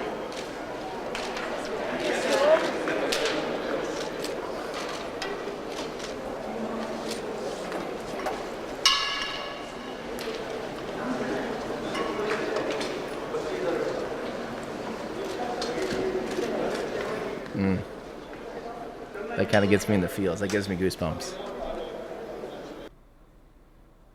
Just kind of still showing a sign of respect and admiration for the team, even though things did not go nominally. From the president, I mean, I can't remember the last time I saw a U.S. president in a control room that immediately at the end of the mission debriefed everyone and thanked and or congratulated and or consoled them. I mean, to me, that's really powerful, and that's kind of putting into context where this is and what this is and why. So, yeah. Man, again, I just want to reiterate, you guys are awesome. And India, you really did a good job. We're still all very proud of you, and you'll learn from this. And again, I love the diversity of so many women in the control room. Is I think a lot of other countries could learn from that. Let's see. Risto got my Everyday Astronaut t-shirts. I'm so happy. That's awesome. Sorry. Yeah, I know I said the president of the United States is definitely the closest analog to the prime minister of India. I said prime minister earlier, guys, and then I was saying president of the United States. The parallel. Jeez. नहीं है जो आप लोगों ने किया देश आप पर गर्व करता है और आपकी इस मेहनत ने बहुत कुछ सिखाया भी और जैसा मुझे बताया सब साइंटिस्टों ने कि अगर फिर से कम्युनिकेशन शुरू हुआ तो फिर तो ये बहुत सारी चीजें हमें देता रहे तो होप फॉर द बेस्ट लेकिन मेरी तरफ से आपको बहुत बधाई है बहुत उत्तम. Yeah, unfortunately, I don't speak Hindi, but yeah. They can't do subtitles live. Sorry. Oh, sorry if I called him president. Oh, there actually is a president of India. Oh, I just thought there was only prime minister. Sorry if I accidentally said president. But Mingling, thank you. And Risto, thanks for getting an Everyday Astronaut shirt. That support means awesome. So I have a feeling this might be going on for a while. And unfortunately, without being able to understand it, he said thank you basically at the end there. I'm going to get ready to wrap up. Okay, so to summarize, let me give you guys the summary here. What we saw at the last point was a successful, deorbit, and then a successful rough braking, and a nice looking, like more of the controlled descent up until about 2.1 kilometers. And we saw the vehicle tumbling at one point, at least just on the rough data. And then, unfortunately, the last numbers we saw was something like 60 kilometers of velocity. And that's at 2.1 kilometers. That's quite a lot, and that's the last bit we had still. Yeah.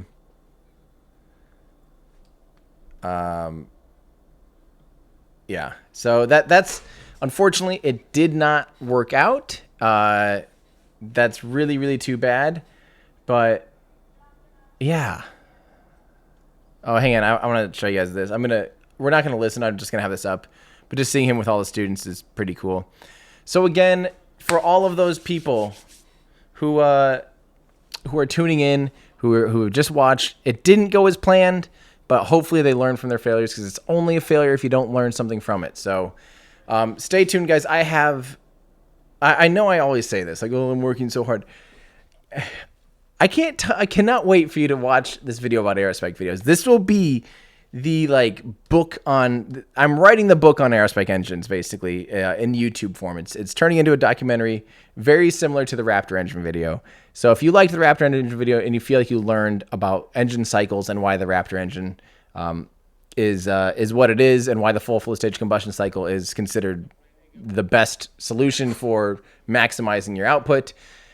In that same sense, I'm kind of diving into the aerospike engine and comparing that to nozzles and how traditional Bell nozzles work, talking about expansion ratios, talking about area to surface, total area versus surface area ratios and heat flux and all that stuff. So we're getting really, really, really deep into aerospike engines, their history, their potential future uses, like things like the dual expander cycle aerospike engine. I do promise it'll be an awesome video. I still actually haven't shot it yet. I just spent the past 2 days still tweaking the script. It's now 22 pages. Yesterday I was like, I'm done. It's 21. And then I went back and edited, and unfortunately it ended up at 22 now.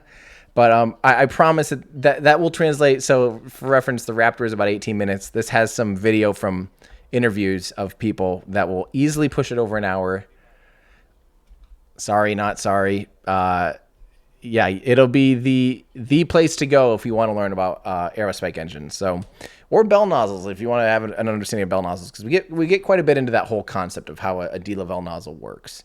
So I am so excited for that. So stay tuned for that, everybody. Of course. And I've been seeing a lot of people saying that they're excited about their shirts and everything. We do have in the web store. I don't know if these are back in stock yet. They might be in stock for a hot minute. But we do have the full flow stage combustion cycle shirts. Shipping. Oh yeah, they're on back order. So we're trying to get them caught up on orders. They'll be shipping mid-September. I think a lot of people just got their orders on those. But we also have nominal hats in stock now. The Apollo hatch is almost sold out. It might actually be out in some of your sizes. Yeah, so good luck, everybody. Remember, we do runs of shirts now, so if you like a shirt, you better get on it the second you see it, because it just might not be in there again. Pointy end up, flaming end down shirts. These are awesome. Yeah, these are finally back in stock. We have the moon lamps back in stock.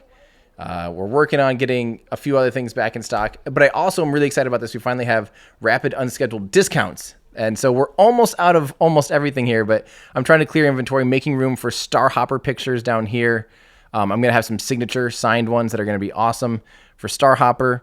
And then these shirts, we're almost out of these. We actually found another box of Falcon family t-shirts. So those ended up the stock went right back up for a minute. We're almost sold out of those again, though. So if you want your chance to get cheap merchandise on sale, we're clearing up room for other designs and things like that. So definitely get in there right now, everydayastronaut.com/shop.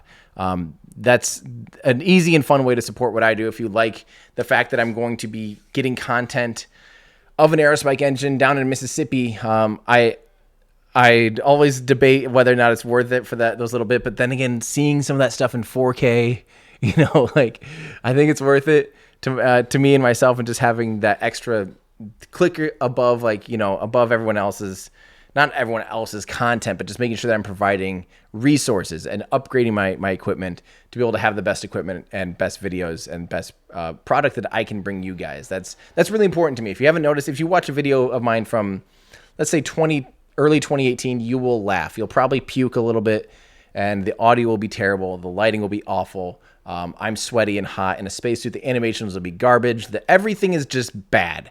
And if you can't tell, literally every day I'm working on tweaking the subject and working on making better content and learning animation better, getting better at After Effects, taking time to study different things like that, and obviously spending a lot of time on the research and everything. And to me, the research is the bread and butter. That's what matters. That's the meat and potatoes and the bread and butter and the gravy on top. That's what matters, is making sure that the content is factual and digestible, and then making sure it's actually high quality so it looks good in a year or two, and it's not just going to be embarrassing is another thing. And just making sure it's pleasing for you guys to watch, and bringing you exclusive content like that has always been very worth it to me. So yeah.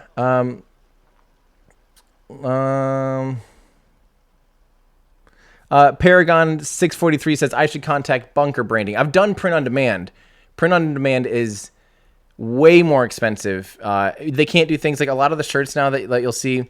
Not only do we have custom tagging, you don't actually see it, but the tags back here are custom. But we also have these custom sew-on patches. These are way better quality shirts than print on demand. Print on demand also uses heat transfer, which after you wash it 10, 20 times, they'll start to flake off. These are silk screens, so they actually will hold up their I trust me, I used to do print on demand, but to me, oh yeah, I'm not even showing. We have these the little sew-on patches or actual patches, not just like printed on there. They look really cool. But the reason, one of the big things is this is ring spun cotton, so it's like it's a little bit thinner than a normal cotton shirt, so it's lightweight and feels good, but it's not like heavy. So it's like the right blend between thin, lightweight, comfortable, but durable, and then with silk. Like I care a lot about quality. If you can't tell by the 4K cameras that I use to shoot stuff and upgrading camera audio gear and stuff all the time, I care about quality, and I care about quality merchandise.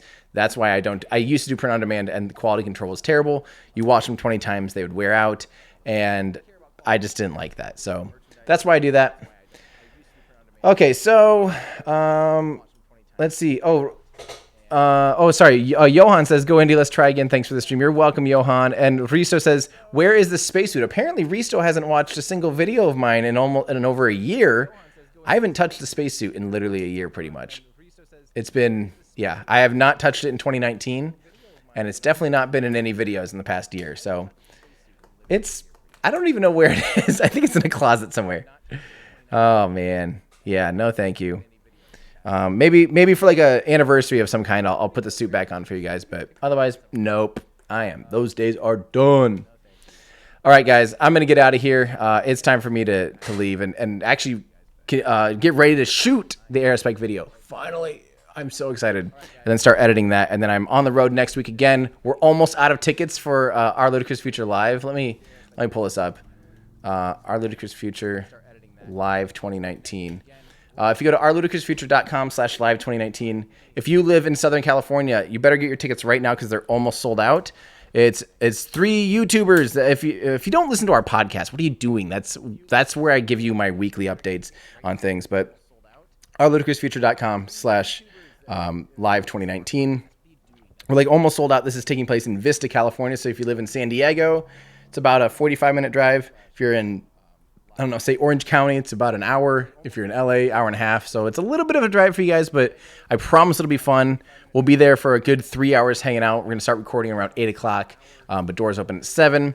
And we'll be there for a while. We'll probably shut the place down. So come hang out. Come say hi. Get your tickets right now because, like I said, they're almost sold out already, which is awesome. We just decided to do this like a week ago. And now it's all coming together, and it's going to be a really, really fun time. So I hope to see some of you guys there. If you live on the West Coast, Southern California, please come say hi, and it'll make my day. So, yeah. All right. That's going to do it for me, guys. I'm Tim Dodd, the Everyday Astronaut. India, we love you.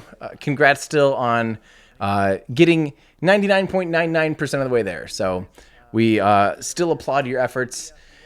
Maybe you'll still be the 4th country to land on the moon after another attempt, but we will see. All right, guys. That's going to do it for me. I'm Tim Dodd, the Everyday Astronaut, bringing space down to Earth for everyday people. Bye, everybody.